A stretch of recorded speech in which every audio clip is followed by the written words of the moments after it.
up.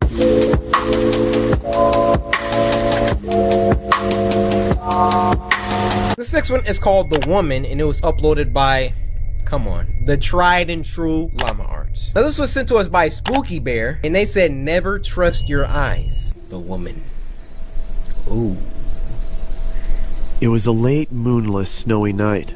I heard the chilling cry of a bobcat as I arrived home from my parents' house, where we had just had Thanksgiving dinner in northern Michigan. Exhausted. Michigan? I recognize him. That's my boy Dylan. Exhausted, I had finally made it to my bed when my pregnant girlfriend asked for nacho cheese munchies. Reluctantly, I laced up my boots and went to my car. Due to the cold, it took me a while to start the car, which only made me more irritated. But eventually I got it started, and I arrived at the convenience store to retrieve my girlfriend's mandated snacks. As I left the store, walking back towards my car, I saw a shadow of movement out of the corner of my eye. What looked like a person stood near the dumpster, just out of the light. I stepped towards the figure, and she looked at me with a giant let's do a quick little survey. I'm gonna pass it on over to our game show host. Thanks, Corey. So, before we get started... That's not a mic, that's a lint roller! Someone kill that guy. Sir, come over here, please. Wait, no, I was just kidding. Yeah. Stop moving, sir. Wait, sir. Get off me! You earned that one, pal. Hey!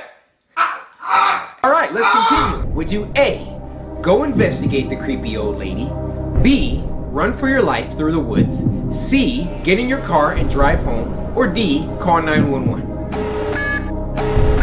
If you answered anything other than A, good job. You are going to survive. It seems that we got some interference. Like a person stood near the dumpster, just out of the light.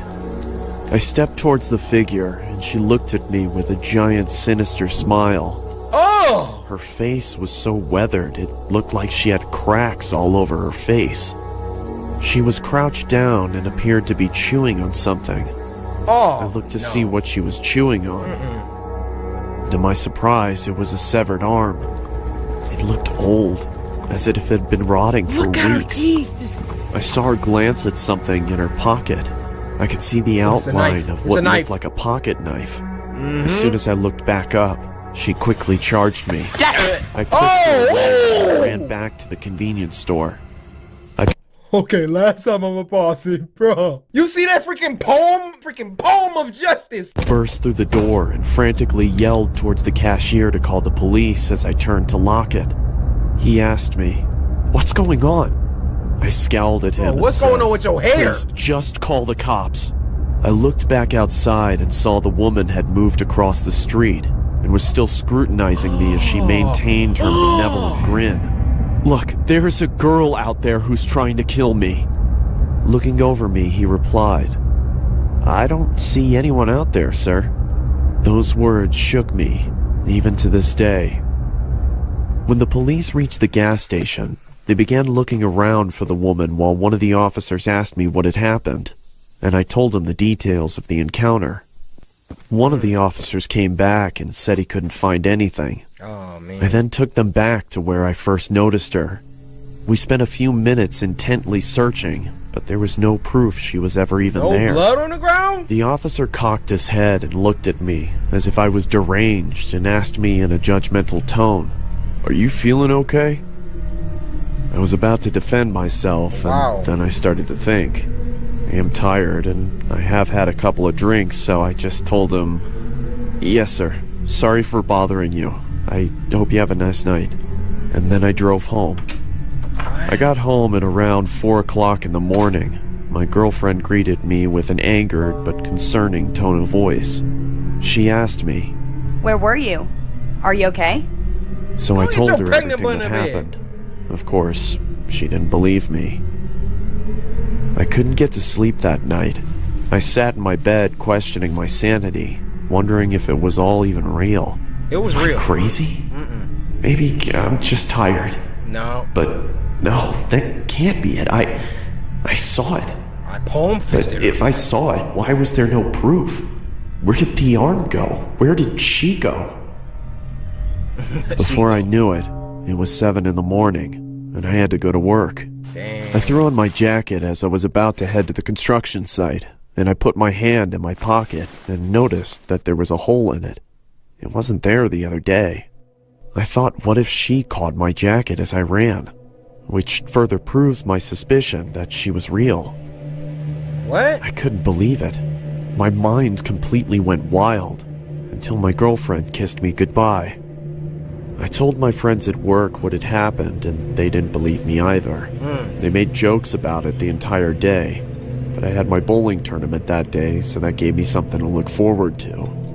I got home and hung my vest and jacket up and rapidly put on my bowling shoes and got my bowling ball. My girlfriend looked at me with a pleasant smile and said, When will you be back? Probably around 11. Don't be long. What you laughing at? I won't. Don't worry. At around 10:30, the tournament had finally finished, and we had won. I was so thrilled Look I at had my forgotten dude's about neck. the woman. As we were leaving, I noticed something at the other end of the parking lot.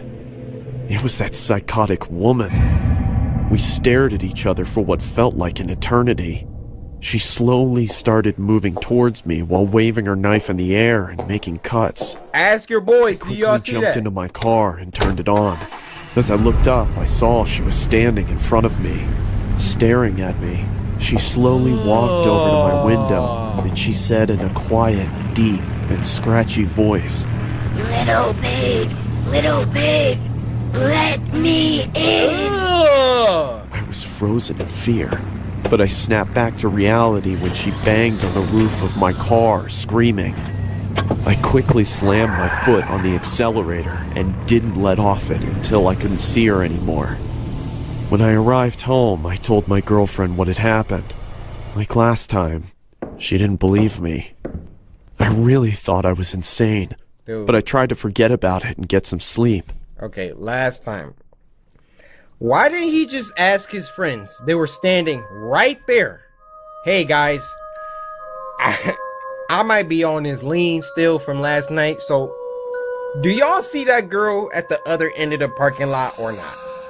Now, if they bros, they're gonna be like, Sucker, you on that lean again? Or they're gonna be like, yeah, who is that? Do you know her? In which case, you will have proven if you're crazy or not. Later that night, I woke up and saw her in my room. All she said was, "Let me in," over and over as she got closer. She then started shouting, Let me in, let me in, let me in. Let me in. Come on, Paul. Stop being difficult. Whoa! I was wondering how in the world my girlfriend hadn't heard this going on. The woman was right next to me. Hit and her! held up a knife to me. That's when I fainted. I woke startled in my room, dripping with sweat. Then I remembered I don't have a girlfriend, Huh? nor a house, or a family.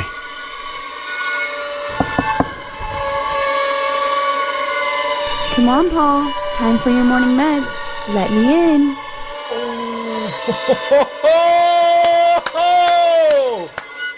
Oh, snap!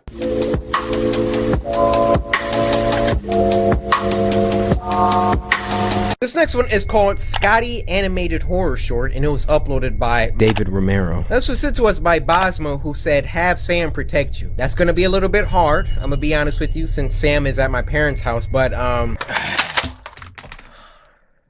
old Buckshot here will do the job just fine. Let's get it. Christmas time. Okay. Dad, Mom, Sarah. For Santa. Scotty.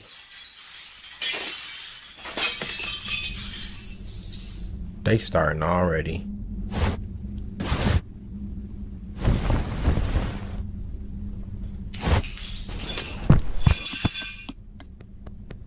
Nobody in the house hear all that glass?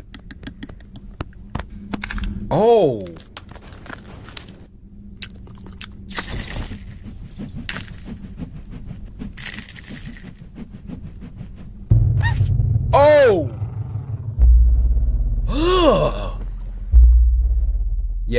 Glass, run away, dog. Oh! Uh-huh. Somebody came out the butthole? Oh! Get off me! That dog not playing! And I ain't done with you! Mm-hmm. I know what it looks like, guys. Oh, that was such a wholesome one. That was so wholesome. Look at the dog at the end.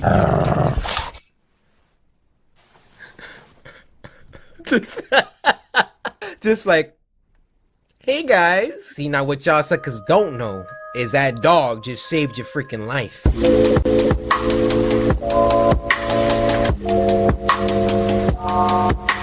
Now the first one of this week is called Velma Meets the Original Velma, and it was uploaded by Avocado Animations, which is not the guy that...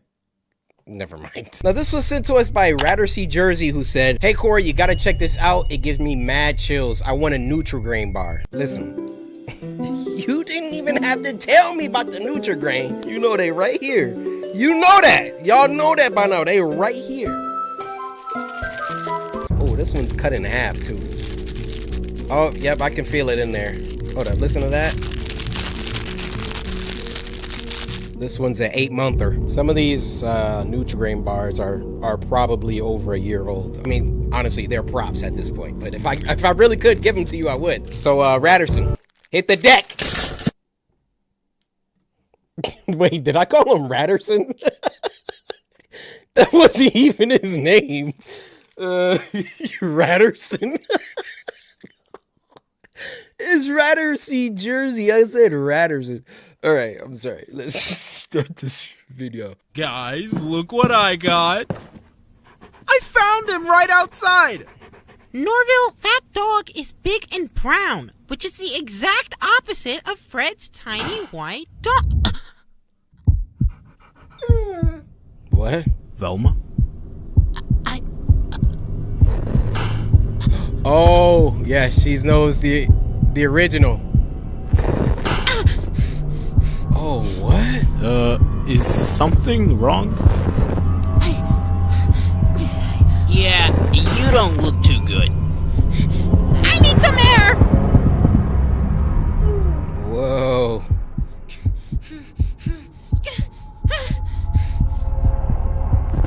She's like, wait, what?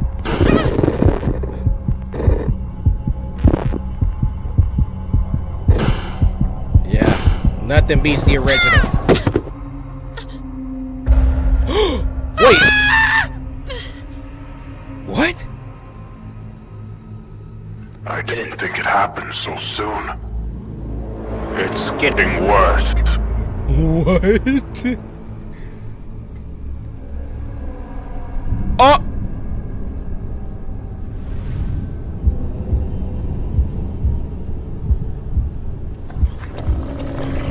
Oh!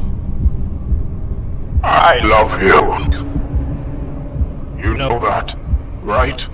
No. I love all of you.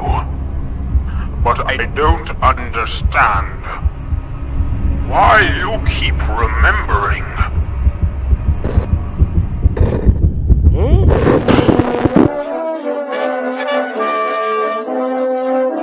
Dude. We'd go solving mysteries together. It was simple, fun, but you started overcomplicating things. You know, I never really thought of it before, but why can Scooby talk? Now that you mention it, it is a bit odd. Yeah, like, what's up with that, man? Jeepers, Velma, you might be onto something. And suddenly...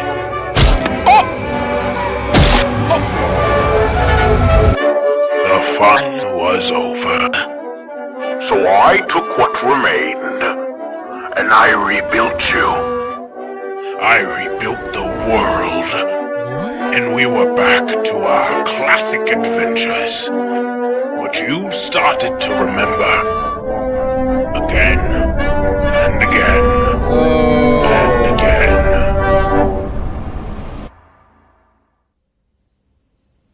So what happens? I just want what we once had.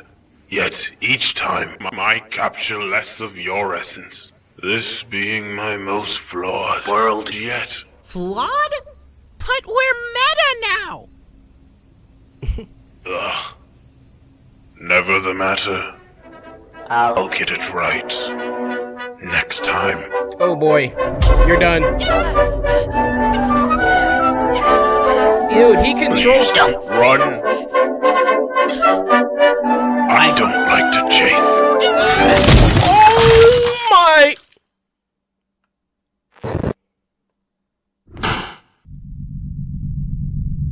That was crazy.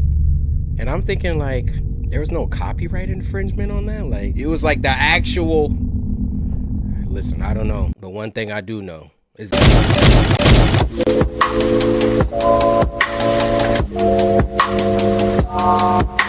Now this next one is called The Time I Caught a Ghost, and it was uploaded by David Romero, so you know it's about to be fire. This was sent to us by Kmate XP, who said, here you go, Corey, aka Shogun. So Kmate, I want to thank you for sending me this video, and for, as a reward, here's a Foxy pen, so feel free to pick the pen up at... Look behind you. I said, look behind you. And there you'll find the pen. It's raining. I can't leave the house. Is this like a Snapchat story or something? But I caught a ghost. Remember those talismans from the convenience store? I used talismans to trap it in the closet. Oh, this is fire. This is what the ghost looks like. Oh! It escaped. Oh! I forgot to cover the ceiling and floor. Come on, mate. It must be in the attic. Get out of the freaking house then, mate.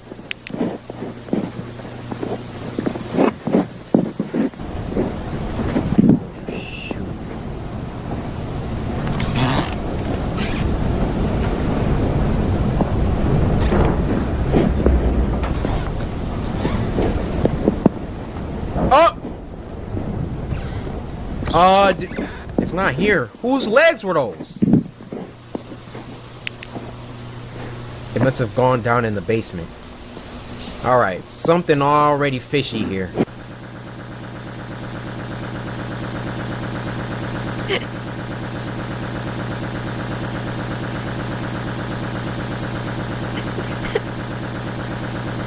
There it is. I found the ghost. It's inside the wall.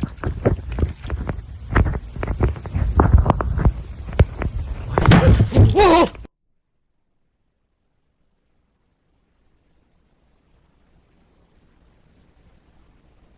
My eyes are watering from that.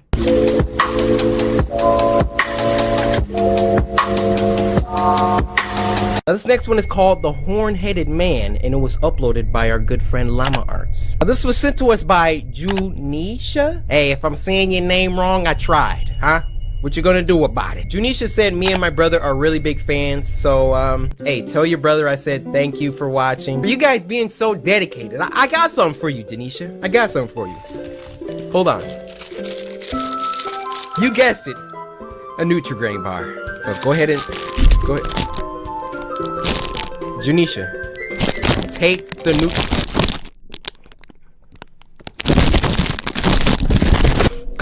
Moonlight peered through my window as I jolted awake.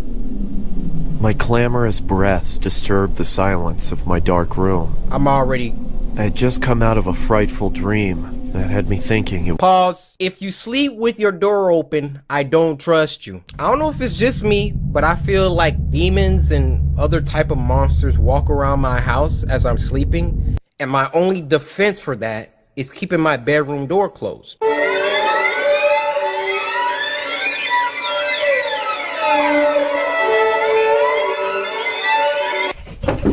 all too real. Just saying. With sweat on my brow, I sat up and grabbed my water from the nightstand and took a sip from the now warmed glass. Okay. My hands shook as I recounted my nightmare of the horn-headed man. Oh, it In was my a dream, nightmare. I was walking through my neighborhood, the street lights flickering as I made my way down the uninhabited sidewalk. Nothing threatening, just a walk through the midnight hours. Well, nothing threatening yet. A block down, I could see a figure in the distance, walking slowly towards me. His steps seemed mismatched and labored. He passed a few houses looking straight ahead, neither looking left nor right. Bro, His that's head not was even fixed scary. on the sidewalk in front of him. As I was getting closer to my home, I could see him slowly starting to embark on my territory. I quickly rushed to my front door and hurried inside. I hope you step on a rock. Through my window, I could see him walk past my property. Barefoot? I was thinking to myself, oh God, please have him keep going, please. He was just about to walk all the way past my front yard when he stopped. Of course. His body almost shifted abnormally as he turned to face my home. Bro, look how skinny he Just is. stood there. I'm about to box you. Not moving, just standing there. The man bore the horned head of a skeletal goat. His body was pale and looked fragile. Exactly. His fingers were thin and bony. Fragile, bony. I thought to myself, get a weapon. What does he want?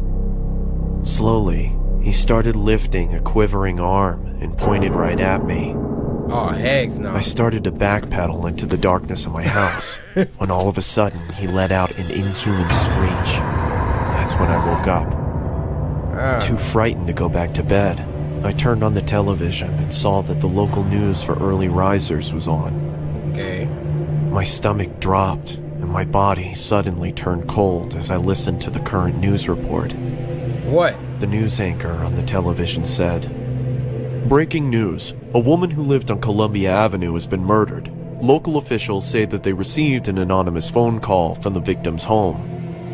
We arrived at the house at around 12:20, and we saw the victim inside in a card which rested next to her." The sheriff held up the card. Oh my gosh. On the back of it, I could see the image of the horn-headed man. The officer started to read. "One down. Slowly I go." He then lifted his head back up, and his blood started trickling from his eyes and mouth. I sat there shaking, and I couldn't breathe. Columbia's just 3 blocks away from me. I jumped out of my bed and ran to my window. Where are your Something curtains within at? me made me want to look outside. That's when I saw him. Oh, shoot. He just stood there, looking, not moving, just looking. The horn-headed man, his body pale and fragile, and his fingers thin and bony. You know what I got for them bony fingers and them frail arms? Put your paws up, buddy. Put your paws up. See, when I feel threatened, I just start getting loud. And I told y'all this before. Like, if I hear something in the corner, hey! Hey, who is that? I see some goat freaking head guy walking around barefoot, and then he stops and points at me. Hey, put your hands up! Let's go with this!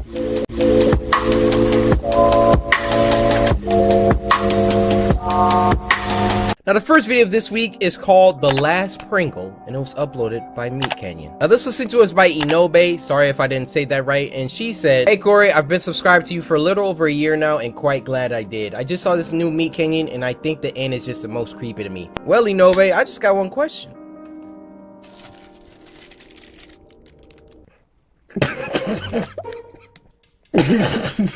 I'm trying to think of a question. You trying to get sticky with the blicky? God! There's never anything tasty to eat in this house. Try not to eat it so fast. Whoa, we getting some live action? Try not to eat it so fast. Snacks. Don't want your tummy hurting, Mommy. Stupid! His mom got him all these good snacks. Look at it. They got the Swiss rolls in the back, honey buns, and don't even get me started with the sour cream and onion Pringles.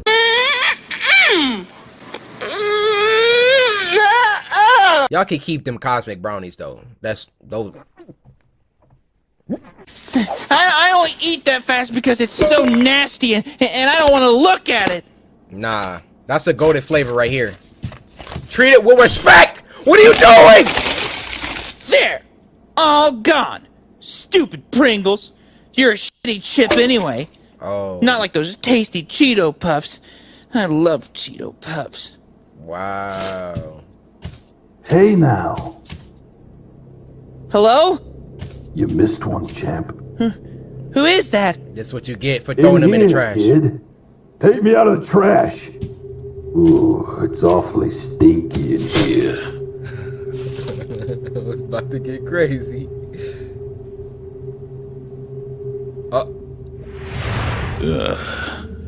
You always gotta eat the last chip. It's bad luck if you don't. Mr. Pringle? You can talk? I can do a lot more than talk. What? Now reach that meaty paw in here and see what else I can do. Huh? Don't refer to my phalanges as meaty paws. And Meat Canyon, is this like a claymation? Like, y'all are really outdoing yourselves this year. This isn't right. I must be dreaming. Well, your mommy said you shouldn't have the thighs of a pregnant 15-year-old, so I think we're both subverting expectations. Violation. Come on. You can smell my dust, can't you? Sour cream and onion. Ah, it is good. It is good. You know you want me. I mean, kinda. Oh, not anymore. My God, what's that flavor? It's so special. Human? That's just what I need. A dusting of your flavor on my chip would bring the world so much joy. Nah. Salty, delicious skin. Why is he letting him? This isn't real. I'm having a bad dream. You can taste me if you want. No, thanks. My dust tastes so good. I'm just gonna get another snack. Maybe some Twinkies or... Huh? Wait, what? Oh! What? No! No! What the freak? No! Ash to ash. Dust to dust. What?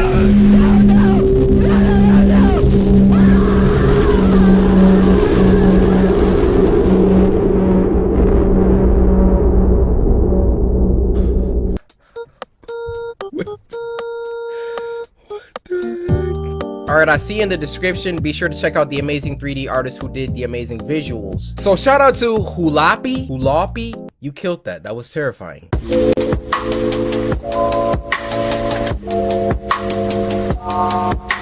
Alright, this next one is called 5 Nights at Markiplier's. It was uploaded by my boy Meat Canyon. So y'all already know, got a weak stomach.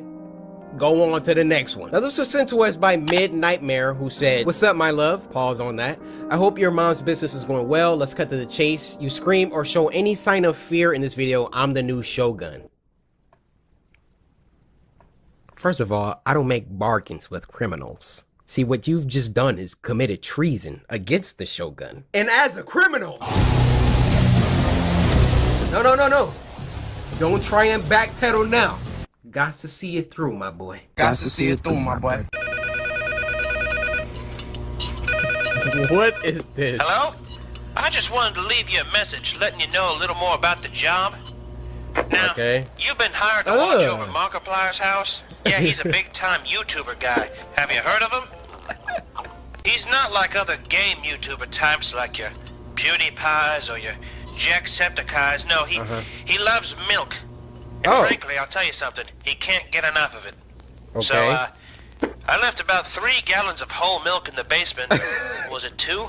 I don't know. There should be enough to keep him satisfied for the night, or at least I hope. Yeah. But if he runs out of milk, he gets, well, we don't need to go into all of that, so look at his abs. You know. Also, his house is ran on milk energy, so you only have so much power for the night. Milk power? You should be okay. Just keep checking the cameras and only close the doors if absolutely necessary.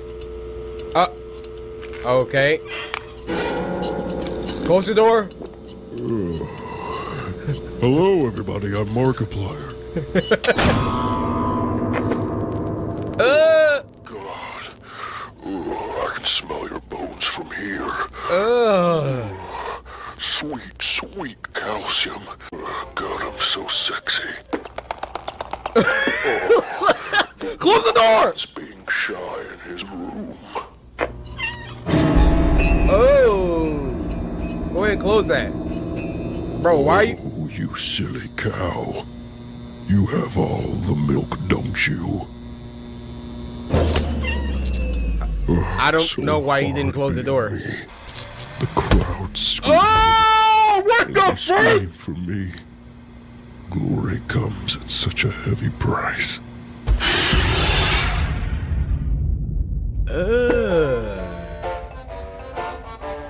I totally would have ordered that if I saw the video in time. Whole movie, like, okay.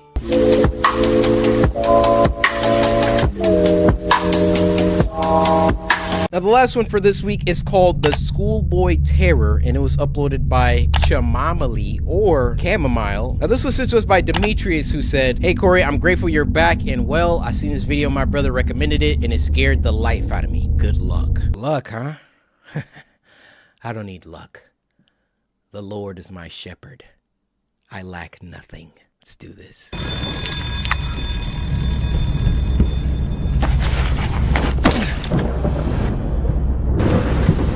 Kind of freaky though.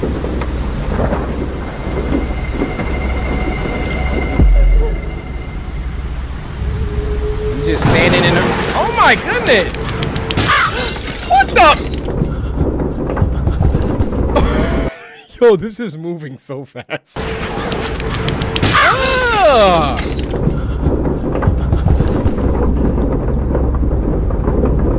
He was hauling.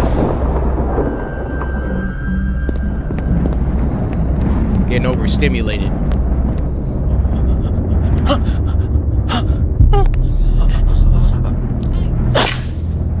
Alright, okay. I would have just kept running, but... Oh, you're dead.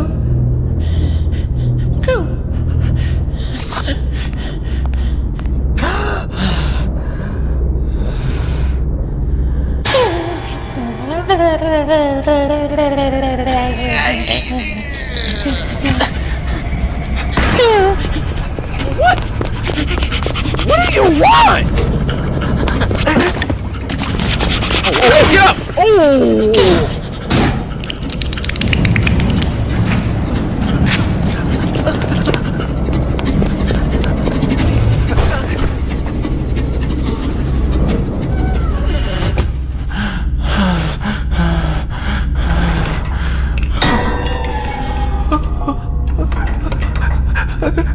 Hold your hand, brother.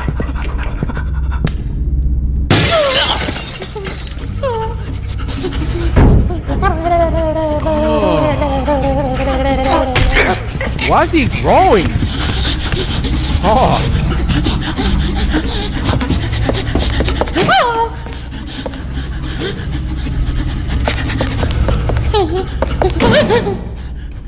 Bro, at first I thought he was like... At first I thought he was like the same size as the kid. That's a grown-up. Ooh! He stabbed him in the eye!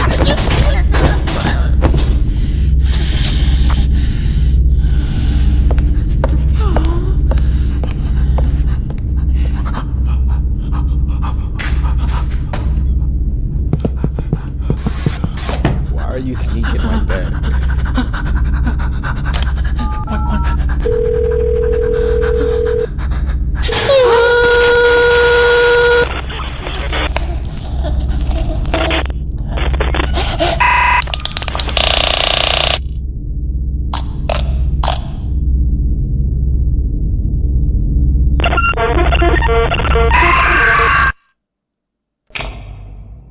Hey, you!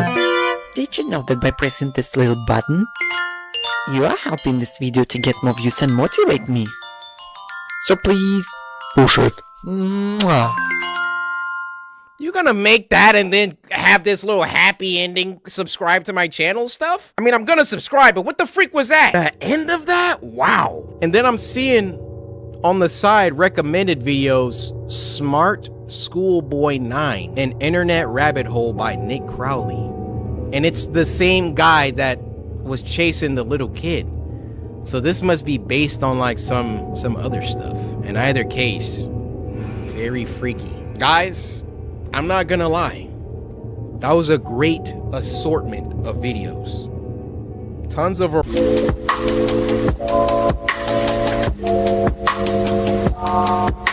This next one is called Company PSA, and it was uploaded by Squimpus McGrimpus, one of the best FNAF tape makers on YouTube. This was sent to us by Jungle Bean, who said, enjoy and love you. Aww. The love is mutual. I see y'all showing love all over the place. TikTok.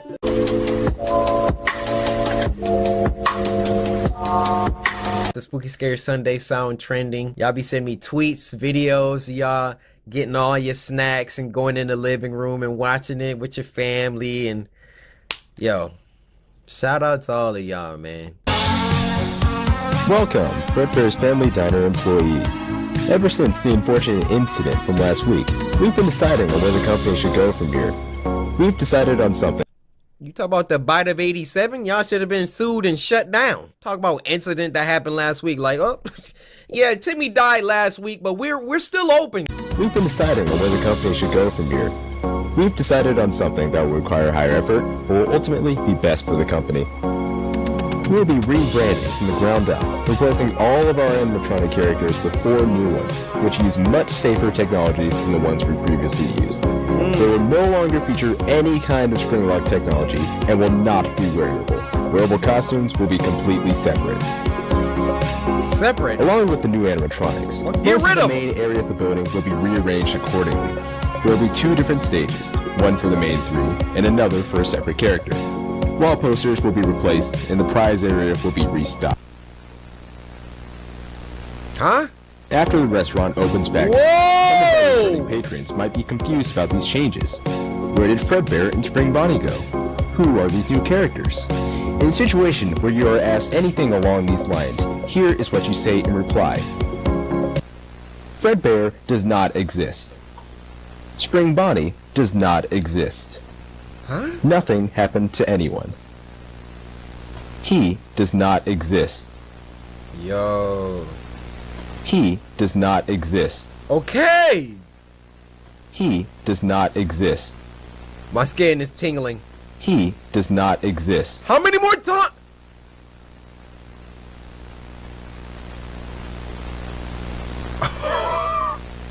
I don't exist, huh? You said you were sorry. And that you loved me. But I know you're lying. You don't love me. That's what you always said. Don't. It's coming closer. Alright. Get ready for the jump scare. Oh boy. Oh. Golden Freddy. Hey, listen. I just work here. Gold. Oh. Oh. Ooh. Ooh. Hey. I don't love you either. Alright. And I'll take you with me. But I don't want to go. I'm just... so you'll know how it feels. I don't want to know how it feels. To stop existing. Oh!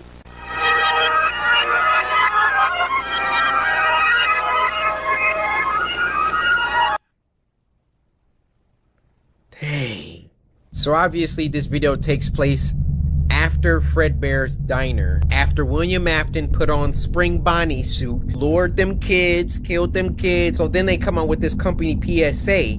Oh, it never happened. You don't exist. But I wonder who's the announcer of the company PSA. Is it Michael? Hi, Corey. This is Stephanie Coughlin, store manager with Lazy Boy Furniture Galleries. Our location is now open for you to find comfort and a safe shopping experience. As our customer, we're offering a variety of shopping and service experiences to fit your needs, including virtual, private, and personal appointments.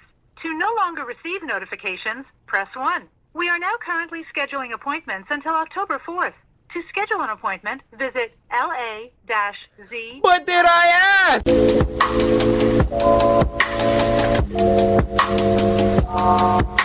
The first video is from Twitter follower Kiana. Kiana, thank you for following me on Twitter and following directions of using the hashtag Spooky Scary Sunday. You know what, just to encourage more of you to follow me, I'ma just shout y'all out. Kiana, how you doing? Huh, Kiana? I got over 3 million people, 3 million samurai, but right now, Kiana, it's just me and you. This is called Creep Tunes by our good friends over at Crip TV.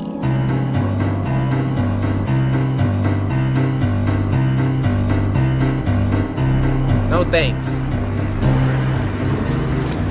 What the heck? Crip, y'all make animated stuff? Yo. Alright, little dog. It's freaking messed up like everyone else here, but oh, that dog's like, ooh, let me get it. You don't even have a mouth, sir. You can't eat that. You don't even have a mouth.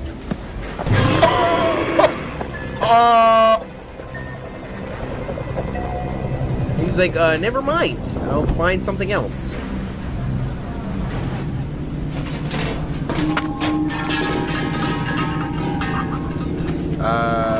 You're being watched. Ew.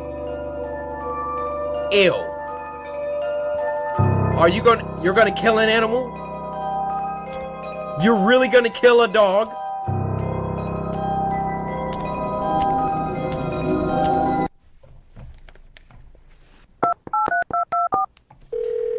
Yeah, FBI? That man there. FBI, open up!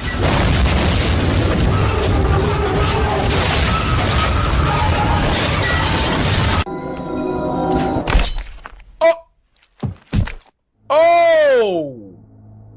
Kitty. Oh, that's a cat? I thought that was a dog.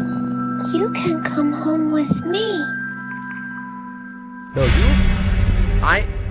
thank you for that, but you literally decapitated a man.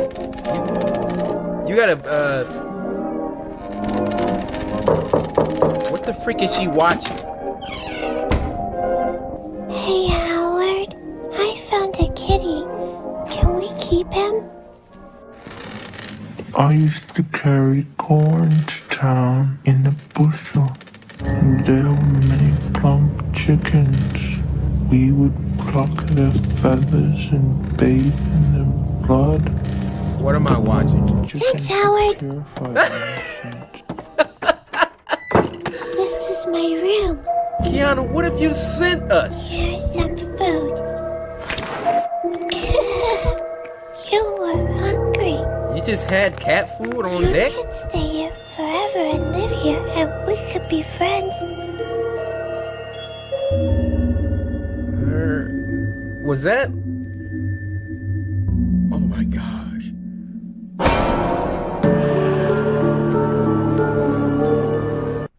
What the freak? But hold up, what are those marks on her wall? Are those like other cats that she's gone through or something? Maybe I'm just thinking pessimistic.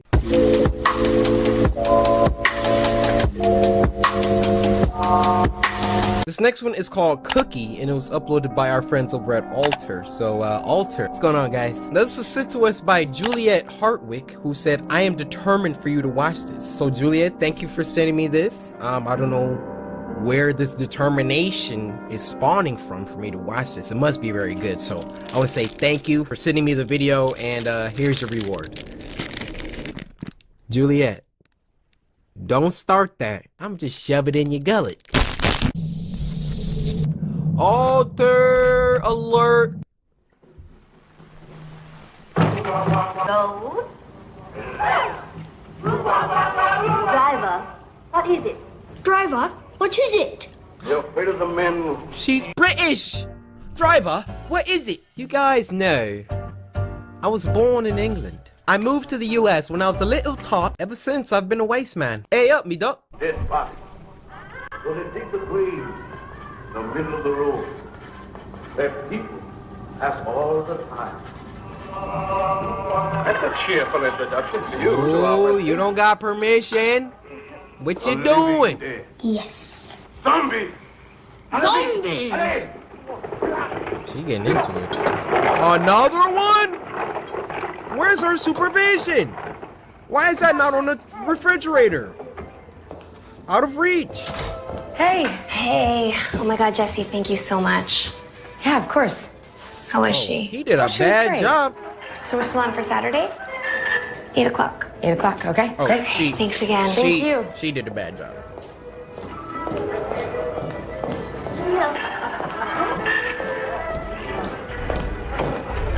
What is going on with your face?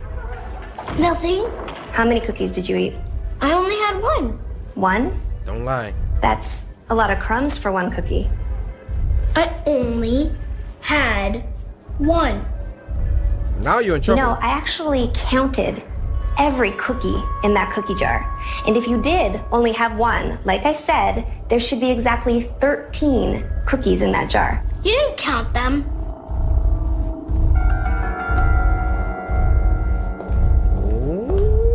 Smart mouth little girl. You know what else I'm about to count? These beatings I'm about to give you. Cookie jar. I do not like it. Well, then don't put your hand in it. This cookie jar is for adults only. Anytime that a child has stolen a cookie from this jar... Why would you bring that home? Bree, no more cookies. Why would you bring that home, Mom? Why?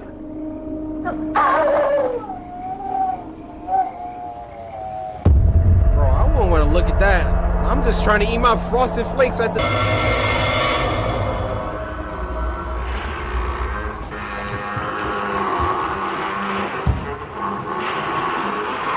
Whatever might have happened to her, nobody feel bad about it.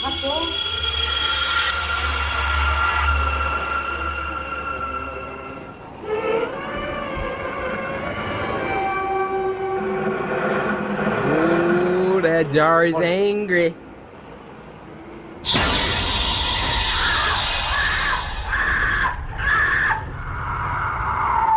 What are you watching, AMC?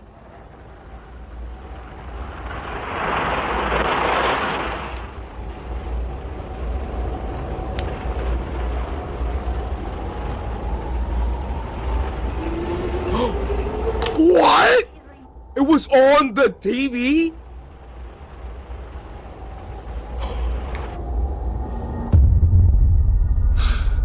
Yo, that's fire. Mom!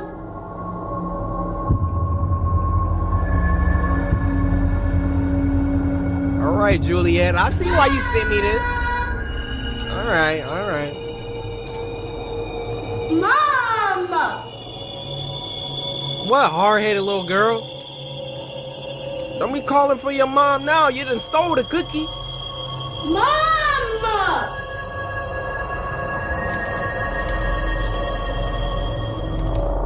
What is that? Oh, this is just a picture.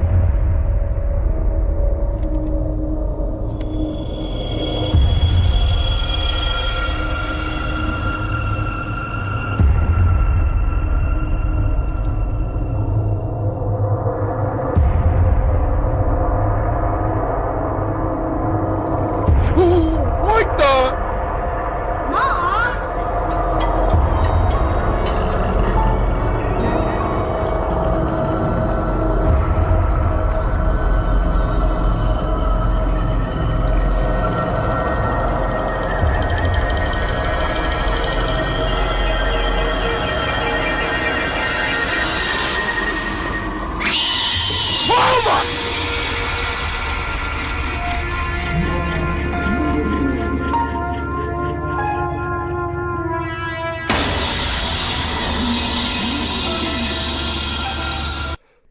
This is the face of pure terror. Wake up! Oh my god!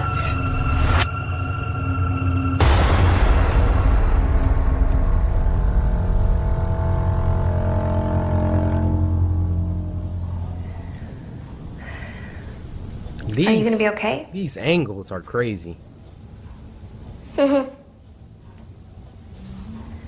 All right, well, you know where my room is if you need me.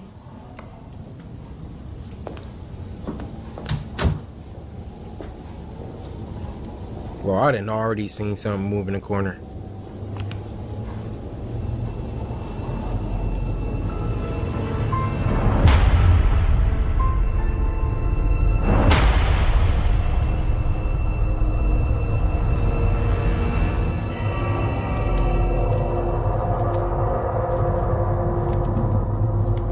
Bro, I keep seeing stuff. I'm tripping.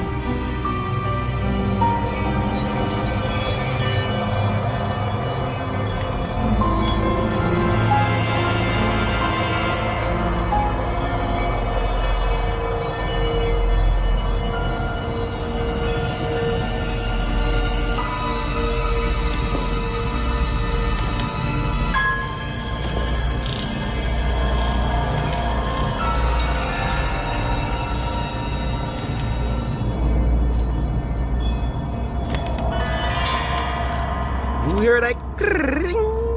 Oh my. This is on point.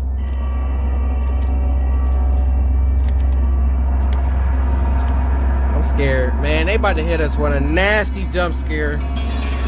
Why is it facing that way?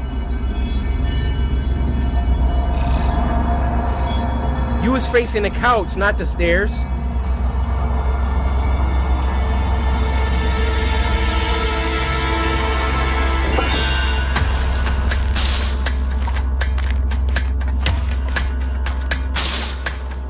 She for real walking outside right now?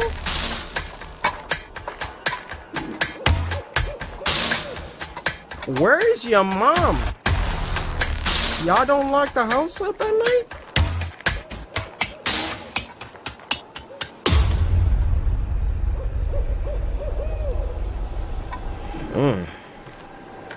You try to open my front door after 10 o'clock, the alarm going off.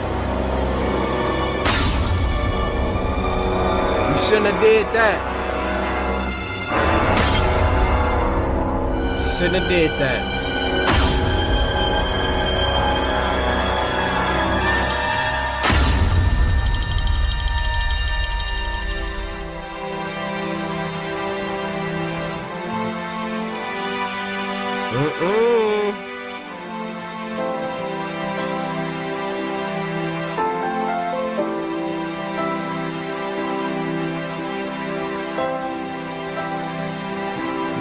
They trying to trick us, y'all. Don't even fall for it. This little everything's gonna be alright. Well, not ignore that singing, but you know, you hear the music.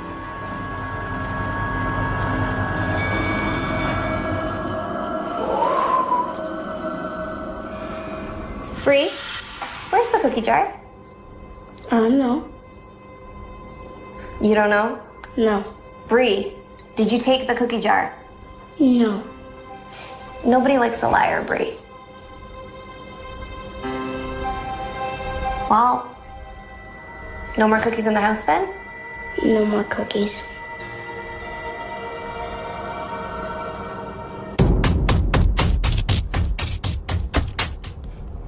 I was about to start dancing. Oh, don't get the babysitter dragged in.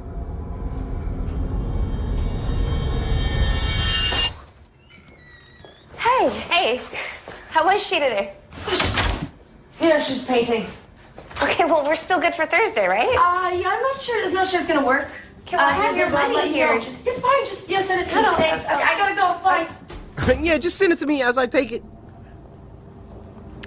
She ain't got possessed.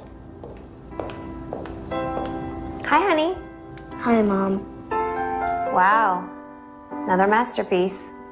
Come on, It's way past your bedtime. Wait.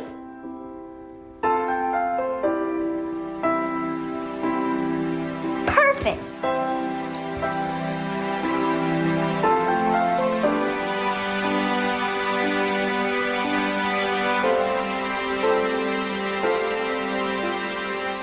I love you, monkey. Is everything good? Yep. Okay. Let's see it back. Bye, honey.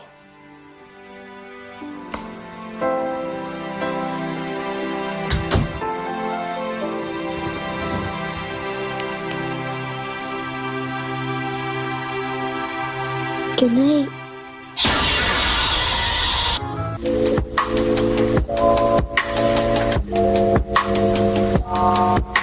The last one for this week is, you guessed it, he's hot, he's what's popping, he's trendy right now. Siren Head, The Creation. Now this was uploaded by SCP Animated, and it was sent to us by Harrison White, who says slice that like button, but also that this is a sequel to the Siren Head animation we watched a couple weeks back. Y'all remember the one where the dude, his mom got bodied and then he took his dog to go fight Siren Head and then he got smacked up? This is a direct sequel. So if you haven't watched that one, go watch that one first and we on to the sequel. Shout out to SCP Animated. Y'all killing it. That's when his mom got bodied. Oh, no, that's him.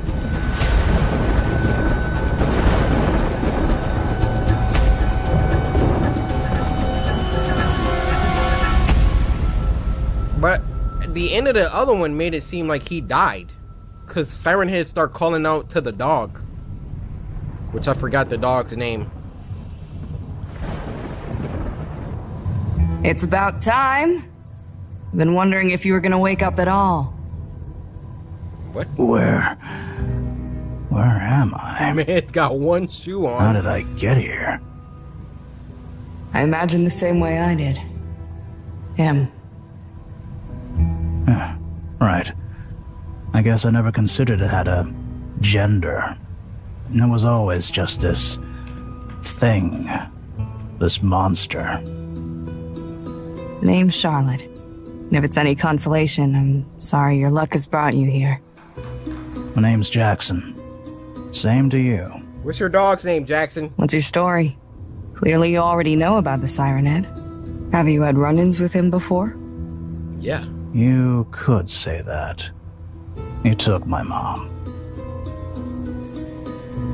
No, the dog.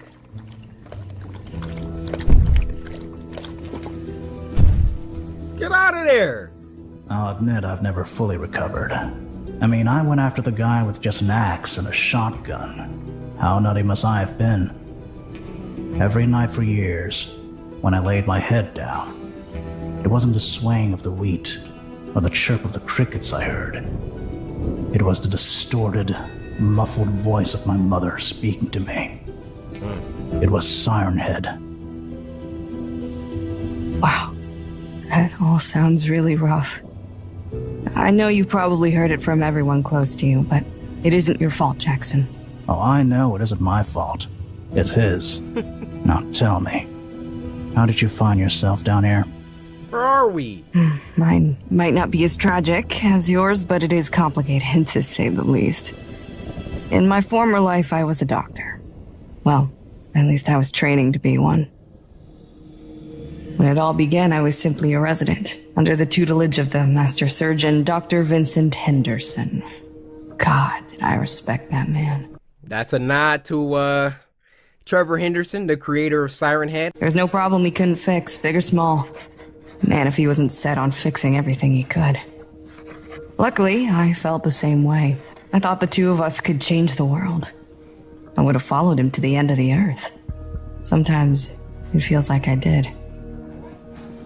About 2 years into my residency, he became extremely focused on philanthropic aid.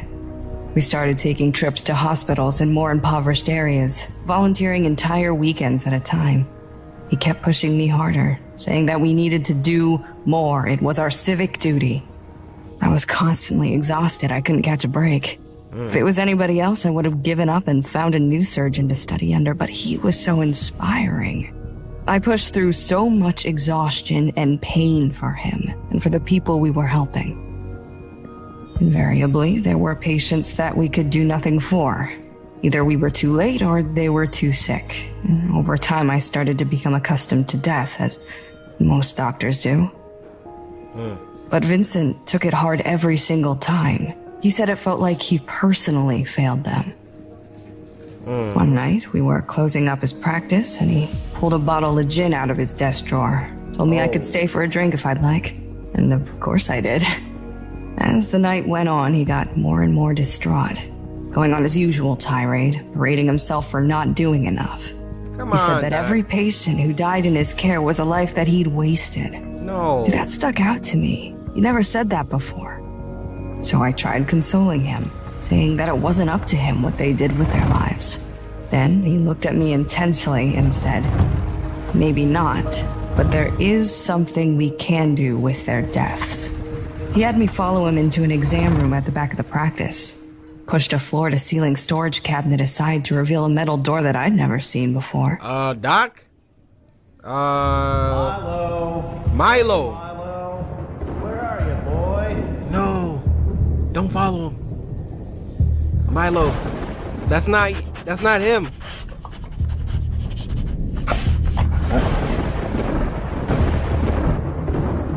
Wow.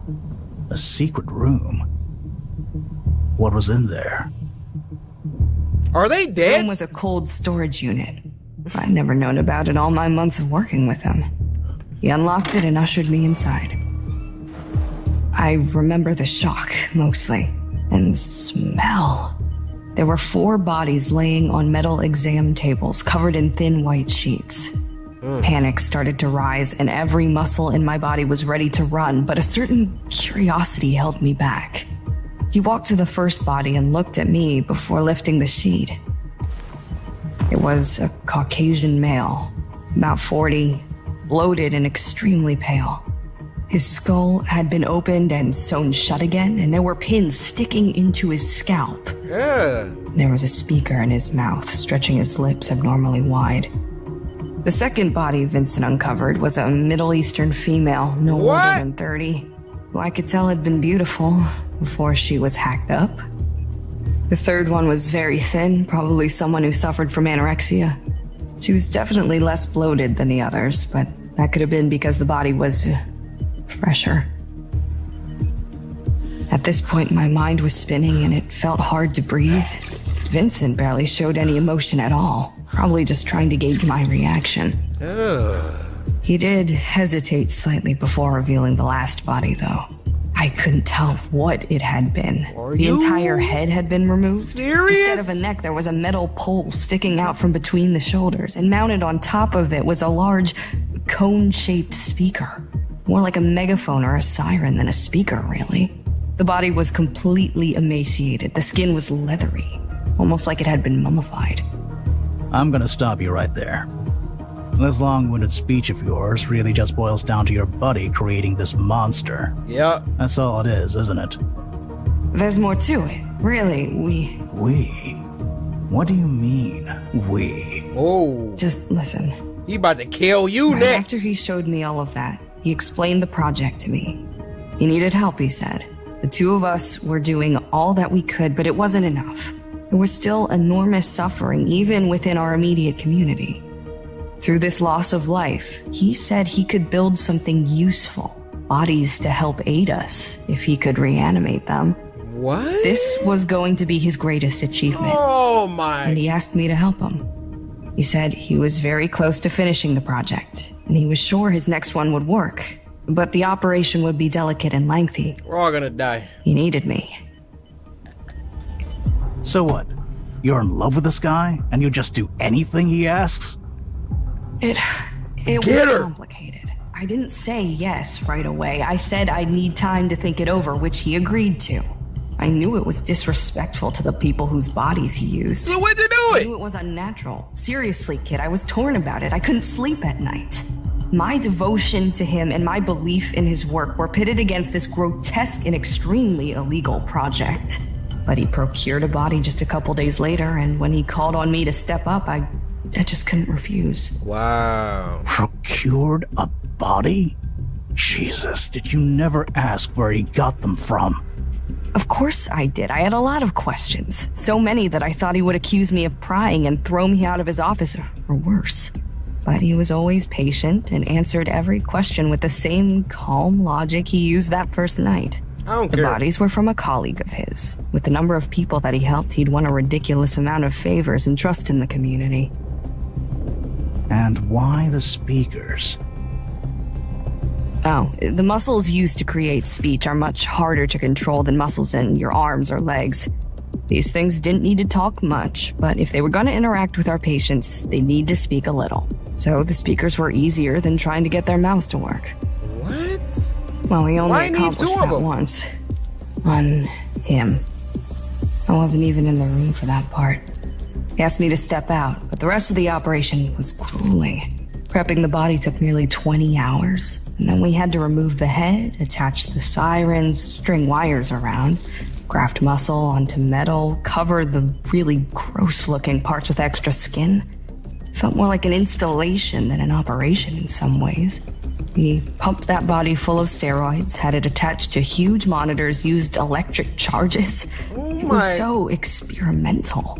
I had no idea how he came up with these techniques, if you could even call them that. So I was right. You made it. Sure, we both did. I felt conflicted the entire time. Who wants a helper like that walking around the hospital? Look, it got blood on the siren. You couldn't invest in like a automaton or some Dyson robot, or it's things you can do now. Boston Dynamics, y'all, you can hit them up. You done made. No one wants to look at this. No. I'm like angry at his reasoning. Once the thing came to life, you have to understand, I thought this would only lead to good things, less suffering.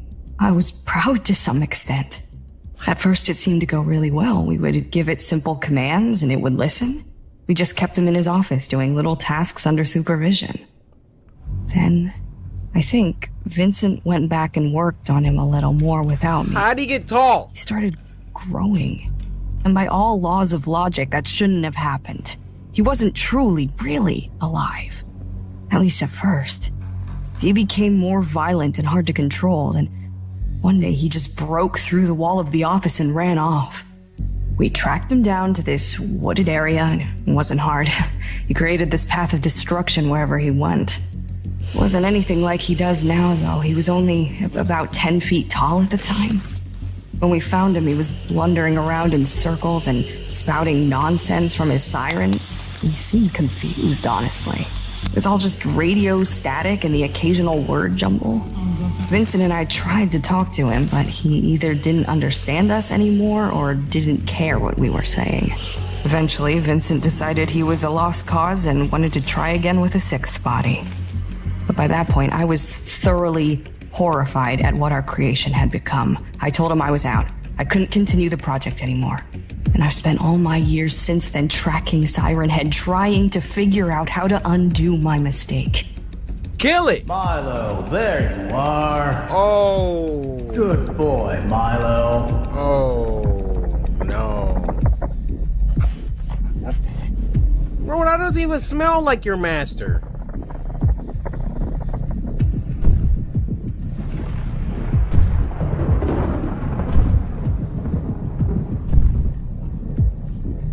Oh, is it? Do you have any idea what grief you've brought people? I lost my whole family because of this thing. Who knows what it's done to other people in the 12 years since then? You think I haven't thought about that? I've spent my whole life trying to make up for what I did. How could you create something you had no control over? But we did! I don't know what Vincent did to it after that first operation. That's what made us lose control.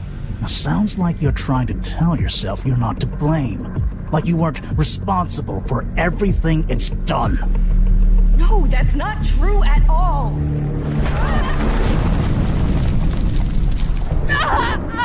Oh! what you get.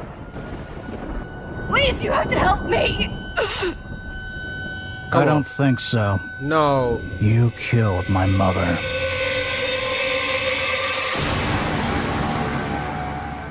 The storytelling, incredible. The animation, lackluster. Most of the time we staring at a panning in image. The storytelling alone is carrying the series. It's a great story. And the voice acting, especially in this one, dang, I genuinely cared about what that lady was talking about. But my boy Jackson, I got a feeling that's gonna come back to bite him. See, you always gotta turn that cheek, man. I know it can be hard. It's probably gonna come back and bite him. Either way, this is a really awesome telling of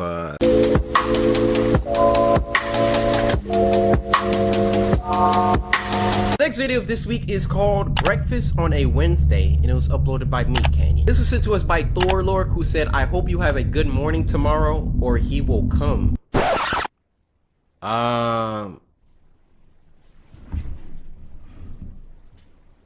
Who? It's hard losing weight. It's an everyday struggle. You will always tell yourself, I'll start to... I was just about to comment on, like, I know a lot of people like trying to lose weight and stuff, and like my whole life, your boy just been built different. Like, I'm gonna censor that out because there's too many 12-year-olds on the channel, but wow, I just been so I can never like understand y'all struggle, people trying to lose weight, but just keep going, keep fighting, man. Every day is a struggle, but every day is another chance to get another dub, because you gotta look yourself in the mirror and be like, yo, I did that today. I ate right. I exercised. I did that. And I salute you, Chief. And if you fail today, well, tomorrow you get another chance. All right, I don't know where that came from. Always tell yourself, I'll start tomorrow. I'll start tomorrow. But you have to take action to make change. Facts. This time I can change. I know I can. Forgetting something, Joshua? You about to be like, where your Frosted Flakes at? No, Tony. I don't think so. What about your cereal? Nah. You always start the day with a bowl of cereal. Too much sugar. Well, not anymore. I'm gonna change, Tony. Change for the better. No. Come on, Joshua. You don't mean that here. Here, come here. Come on. You don't want to eat that fruit. You want this sweet treat. So yummy and delicious. Here, come here. Tony, I'm not eating that. I'm done with that. Who's your tiger? You are. Oh, yes, that's right. Now, bruh, who's my little piggy, huh? Who's my little piggy? I am. Yes, that's right. That's right. Why is you in my ears? Come on. Meat Canyon. They're great. Meat Canyon, what it? There you go. There you go. Bring it up to those luscious lips. Yeah. Hold on. Meat Canyon, what? You gotta explain yourself. Come on. They're great. He even hit us with the they're great. There you go. Bring it up to those luscious lips. Yeah. I'll never change. I'm a failure. Oh, no, Joshua, come on, don't cry. Hey.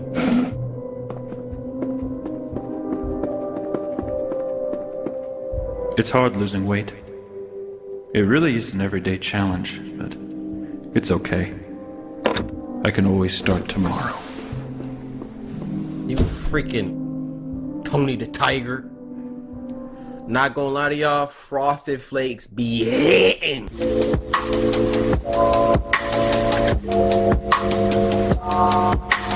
Also, Grogu wanted me to tell y'all something. Grogu, go ahead, speak.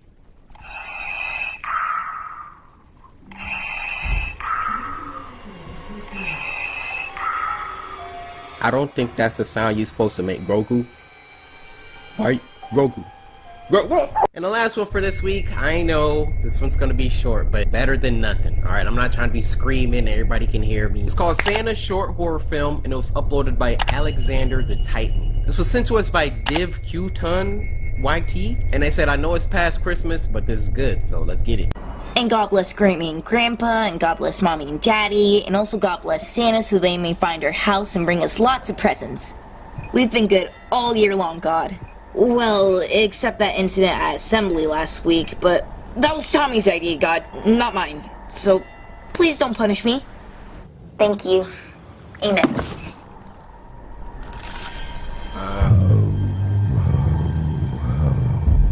Oh my goodness. It's about to be good. Hey, did you say your prayers? Yes. Good. Now get some sleep. Remember, Santa knows when you're awake. How does he know when I'm awake? He's too busy delivering presents all around the world. Santa doesn't share his secrets. You have your monster killer? Yes, Mom, I have my monster killer. Good. All right.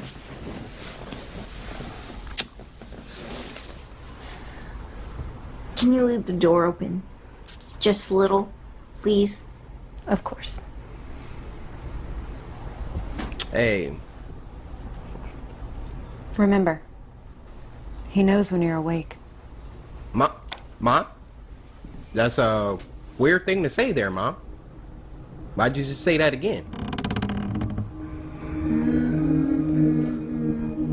I was about to ask, do he need a stepdad, but not anymore.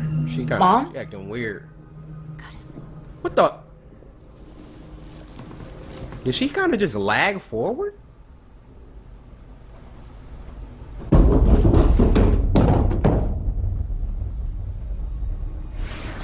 Bruh, I'm running out of my room and screaming. Oh my!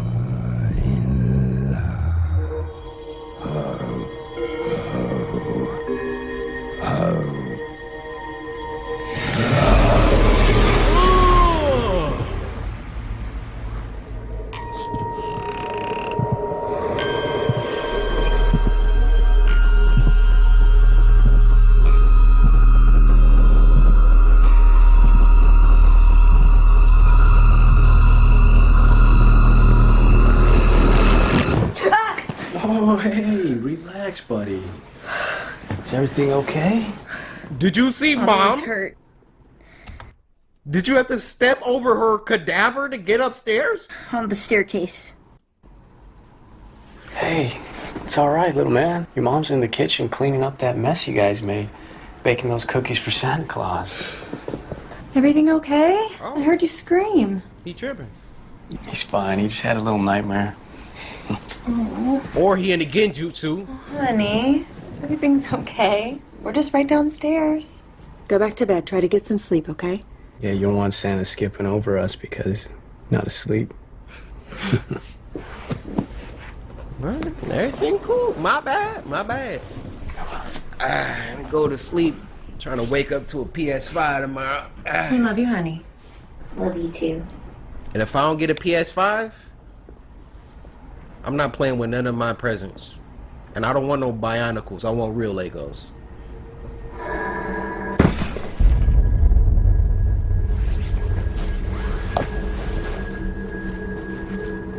Again?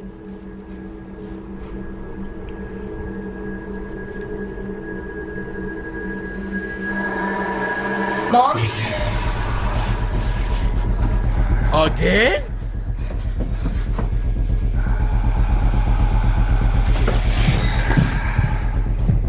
Bro, just wake up. You sleep like last time. Dad? He sees you when you're sleeping. He knows when you're... Oh my God!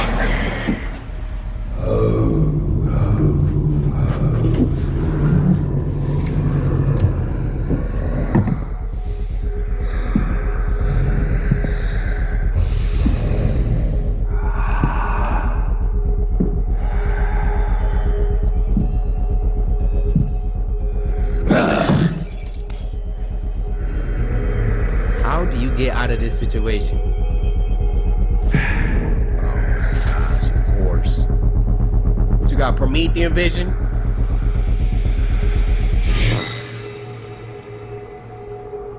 Don't fall for the trap. Stay there for 3 days before you leave. This sucker didn't wait 3 seconds.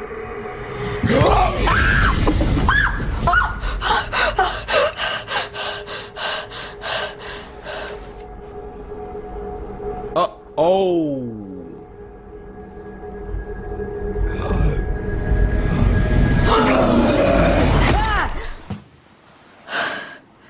See? Told you he was dreaming. Good morning, Tyler. Why are you in the Merry Christmas. corner? We thought you were going to sleep all day. Your father's ready to open presents. Come on downstairs, sleepyhead.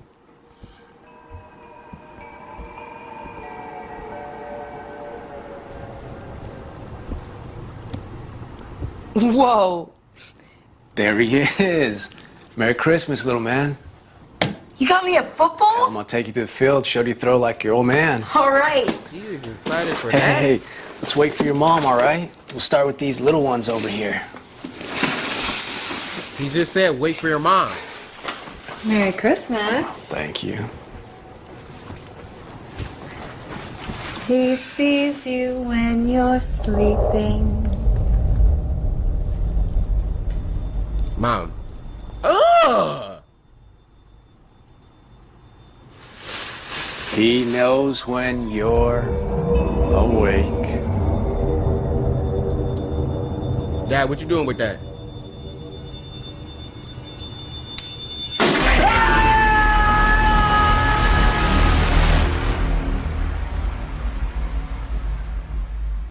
That was low-key good as freak, man. Alright, you guys, I'm gonna go ahead and get up out of here. Hurry up and get this edited for you guys. In terms of scary, I would give y'all like a 8 this week, but it's kind of an unfair grading since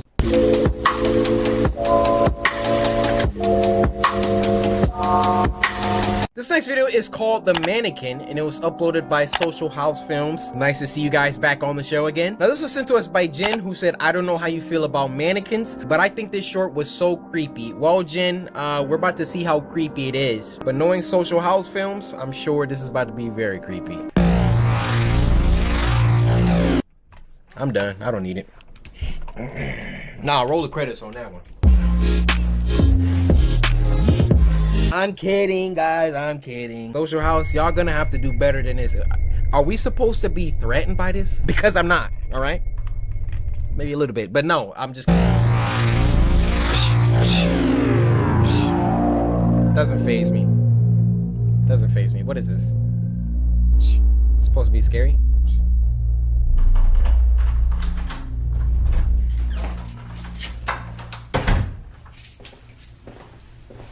This our girl.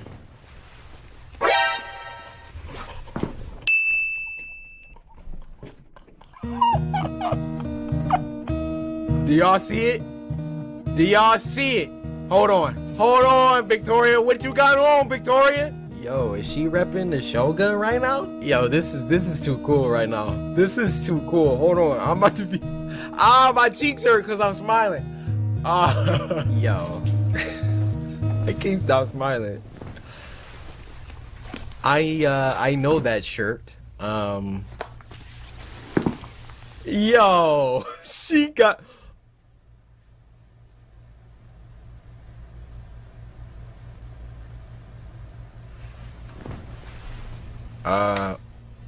Is that not yours? Because she looking like she never seen that thing before in her life. Look at her shirt, dude. Oh my. No! Look at her shirt! Alright, okay, alright. I'm sorry. My name is in this video. I liken their stuff to like AAA studio movies, alright? So my shirt is literally in a movie right now. Alright, I'm not pausing anymore. It looks good on you, Victoria, by the way. I just... Ouija board? You didn't see...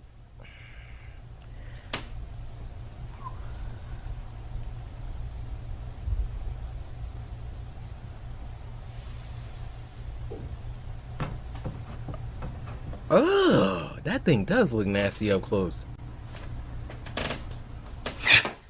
She dang near scared me.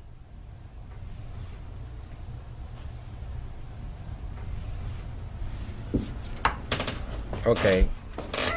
So is that like one of her works? Why wouldn't you? Hey, Emily, it's me. I just got home and your door was open, Looking so at this thing. I saw that you have all these like sheets and things around your furniture, and of course I saw that tall thing in your room. Do you have anything that you want to tell me? Just keep in mind that if you're moving out, you need to give me 30 days notice. Give me a call back. Okay. All right, bye. Yeah, I would have closed her door right up. You know, about to have this thing staring at me.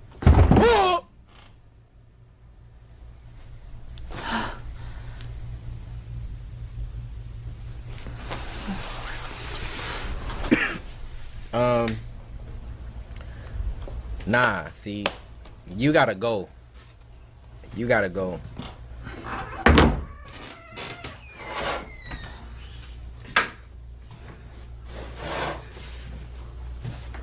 No breeze. You just gonna lean forward like unprovoked?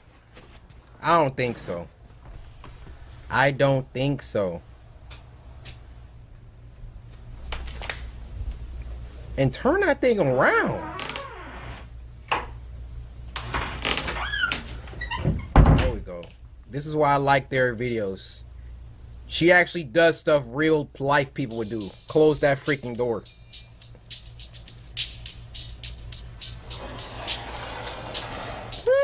I wonder what's sliding around in there. Yeah, we'll take that off.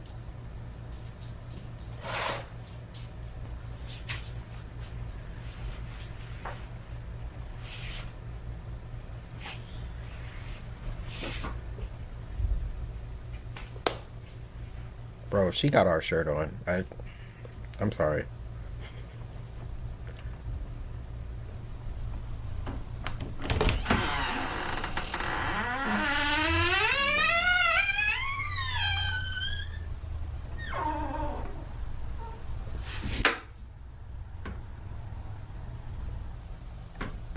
You about the ugliest thing I'd have ever seen.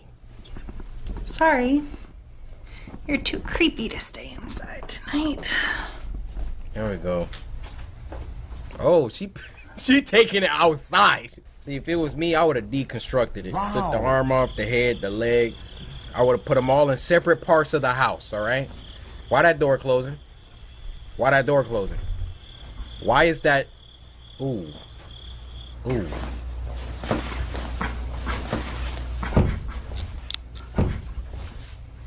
Hello?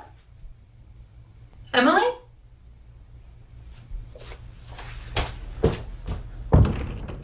Oh. Hello? Emily, this isn't funny. Hey! Oh! This isn't funny. Oh! I'm gonna turn around. Oh, look how that thing is looking!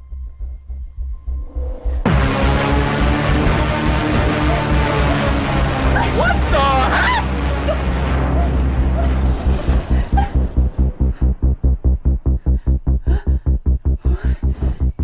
What kind of genjutsu? That's just an amazing shot right there. So it's a freaking Ouija board. She's a part of something. Dang!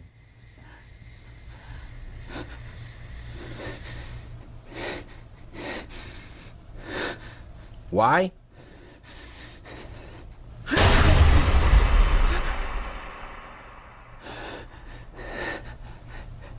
Don't move, bro. If that thing move,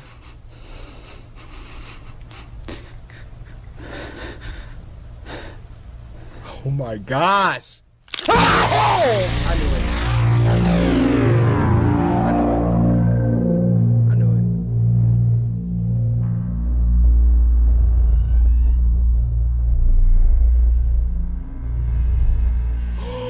What? Oh!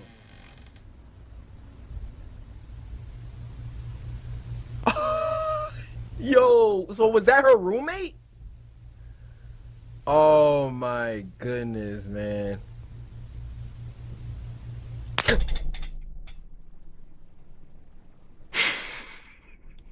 That's what the tweet says, stay to the end. Social House, they've been on the channel for a little while now. They probably been in about 4, maybe 5 Spooky Scary Sundays. This one is my favorite for obvious reasons, but also there's a reason why we keep coming back to them. The high production quality, all right? The AAA acting, all right? The plot, the events make sense, all right? So many of these that we react to, the main character just be doing dumb stuff. Hey, she did pretty much everything that I would do except for the deconstruction part. Anyway, please take a second, show them some love the way that they just showed us love. Run the views up for this video, drop some comments. Let's move on.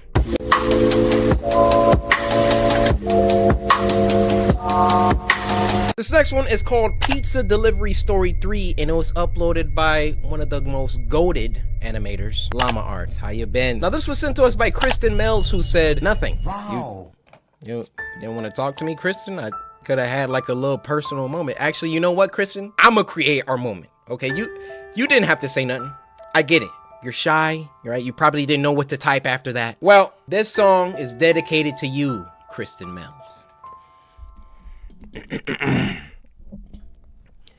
Kristen Mills. Thank you. Yo, we haven't watched the Llama Arts in a minute. This happened in April of 2021. Okay. My region hadn't been hit so hard by COVID, so most aspects of our lives were normal. I had graduated in 2020 and I needed a job. I was 18 at the time, almost 19. I wasn't studying and I didn't know what the hell to do with my life. So in March, I got a job at Pizza Hut as a delivery driver and kitchen hand. Respect. The night... I know some of y'all 18, 19, 20, young 20s. Y'all in that stage where it's like you graduated high school, maybe you want to go to college, maybe not. You just don't really know what you want to do. But respect to this guy and anybody who at least is working, at least is putting together a plan. It's okay to not know what you want to do, but as long as you're making moves, all right, go out here at least trying to grind something to get closer to where you want to be, much respect. You think this dude want to work at Pizza Hut sweeping the freaking dirty floors after people? But that's just a temporary situation. Let's see what happens with this guy. It seemed normal. It was one of those days that didn't seem like anything interesting would happen, but those are always the days when the unexpected happens, you know? Yeah. It was around 10:30 on a Saturday night. We closed at 11, so it was just me and my boss during the last hour. Okay. As usual, we got a late order. It was close, and I had finished mopping and sweeping the floor, so it was no hassle. My boss was always prepared for a million orders to come at the last minute, so he asked me to do it as fast as possible. Right. The restaurant was located in a plaza on the main road. The traffic was consistently heavy on a Saturday, so I avoided the main road and took the side exit. Even though the plaza was in one of the busiest parts of town, this street, however, was always so dark and empty. This street was also really long, so all you could see were the traffic lights about 500 meters ahead. Dang. Something was confusing me though, like my eyes were playing tricks on me. There was this black shadow blocking part of the lights, and there was this metallic object shining in the light above, bobbing up and down like it was floating. As I got closer, I could see the bottom of this dark silhouette. It looked like it was walking. So I approached with caution, preparing to brake or swerve. I got close enough to see this person was dressed in a long coat with a hood similar to a cowl, I can see. which is unusual where I live. Is that Death? I turned my car lights on bright and honked my horn, hoping that they'd move to the side or something. But they didn't even flinch. Bro. Finally, I got close enough to see that it was some asshole dressed as Death. What is my dude honking at him for? He's on the sidewalk. Bruh. He's not even in the street. Like, we got Grim from Billy and Mandy over here. He just minding his business. He's just a non-driver, that's all. Carrying a scythe. Something was odd, though. People, even if they are on the sidewalk, usually look over their shoulder at an approaching car. I mean, they don't have to. They didn't. As I drove past, however, this person ever so smoothly looked right into the window of my car on the driver's side. It gave me such a fright, like when people clap in your face. I passed them too quickly to see their face, let alone see what gender they were. After I passed them, I looked into my rearview mirror trying to see them, but it was so dark. I stopped at the traffic lights, and that's when I started to panic. I remember those scary clown guys who used to block people's path and tap on car windows. They could get ran over. So I went through the red. No one was on this road anyway. I pulled over to the side and tried calling the cops at the station, just in case some... What? Bro! You mean to tell me this is a male Karen? At the very least, we got somebody dressed as the Grim Reaper, standing on the sidewalk, minding their business, not doing nothing, and then they just give you a quick little glance. You got a little scared because you all...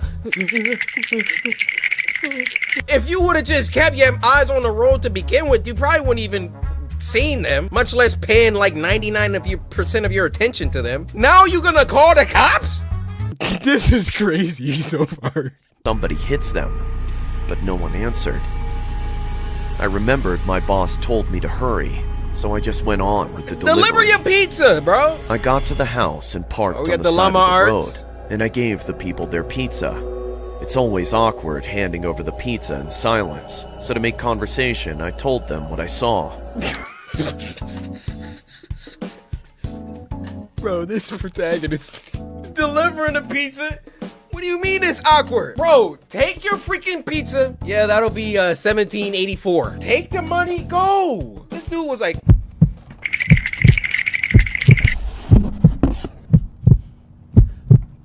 There was a guy over... They laughed and said that it was probably someone making a TikTok.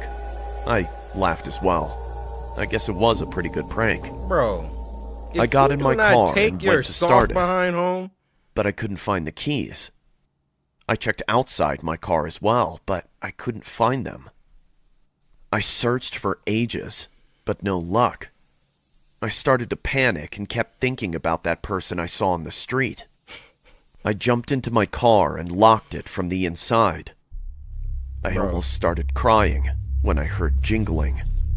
I looked to my right to see that person dressed as Death, holding my keys, staring into my window. I felt everything in my body pulsating. Now I couldn't move. We can be scared. It was like they were staring into my soul. Eventually, I started acting on instinct. I don't remember thinking or doing it, but all of a sudden I was holding down the locks inside my car. My car is small and only has 2 doors, so I could easily reach across and hold both the locks down. They started spamming the car remote and trying to open the door. I was using all my energy to hold down those locks. I don't think I'd ever used so much effort and strength before in my life. All this time, I couldn't take my eyes off them. This person. This thing. Standing over my car with a scythe. I knew that if they got in, I wouldn't stand a chance. The shadow from the hood hit their face. Was this even real? They stopped trying to get in and just looked at me. I started screaming out of exhaustion, and I became dizzy. My vision was blurred. Bro. There was a silence, and then about 10 dogs started barking close by. This gave me hope. While leaning on the scythe, they lowered their body and put their face only a few centimeters from the window. Finally, I could see this person had covered themselves with a skull mask. We both froze and just stared at each other. I couldn't help but look into their eyes. The eyes. There was something unnerving about them. They didn't look like they were holding in laughter, like it was a prank. Through this creepy skull mask, no, that's creepy. I saw that they just looked curious, like how a little kid looks at an animal in the zoo. I shut my eyes and started calling for help. I had been screaming for so long, why couldn't anyone hear me? Bro, I feared. He's still in a driveway of the house he just delivered the pizza to, right? Here's what I'm about to do. Now, I got like the reflexes of a cornered cheetah, okay? He's like stretched out, got his foot on the passenger door. I'm opening the door, doing a quick spin out of the freaking car while I'm airborne, hitting a quick tatsu to close the door, running to the freaking front door of the house that I'm at, lowering my shoulder, crashing through, running up the stairs, doing a front flip into the bedroom of the family of the pizza I just delivered, landing in the center of the two people that are in the bed, and I'm gonna be like, the door. What? I'm telling you. I remembered my phone had Google Assist. With my hands still on the locks, I tried my luck and said, "Hey, call 000." It worked. What's that? And my phone contacted emergency services. I could not describe the feeling I got hearing the voice of the operator on the other line. I heard the blunt jingle of keys dropping. I opened my eyes, and the person dressed as Death had disappeared. I tried looking around, but I didn't want to move. I just spoke to the lady on the line while holding the locks. She told me to keep doing what I was doing, and that she was sending the police. I waited on the line with her until the police arrived. It felt like hours, but it was only around 10 minutes. I told them what had happened. Because the person was threatening and I feared for my safety, I was required to make a formal statement to the station. They told me they'd keep it on file. The officers spoke to the people in the neighborhood, and none of them heard me scream or saw anything, and they were used to the dogs going off at night. I found my keys around 2 meters from my car. I called my boss, and the officers followed me back to my work, where I signed out. I then followed them to the police station. I called my parents, and they took my statement. It was almost 1 a.m. when it was finally finished. Dang. This was a couple of months ago, but sometimes it feels like I'm going crazy. It was probably some asshole messing with me, but they just looked so curious, like they were studying me. Or they enjoyed watching me feel helpless and terrified. I still do deliveries, but I never leave my keys in the car. Should never do that to begin with.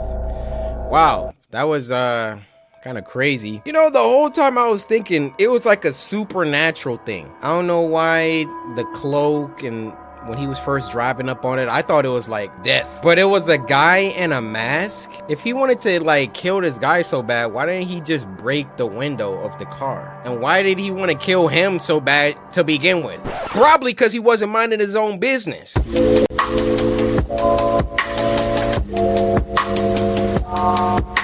Now the last one for this week, and it's a long one, is called A Manchester Horror Story, and it was uploaded by Llama Arts, who hasn't been on the channel for a while.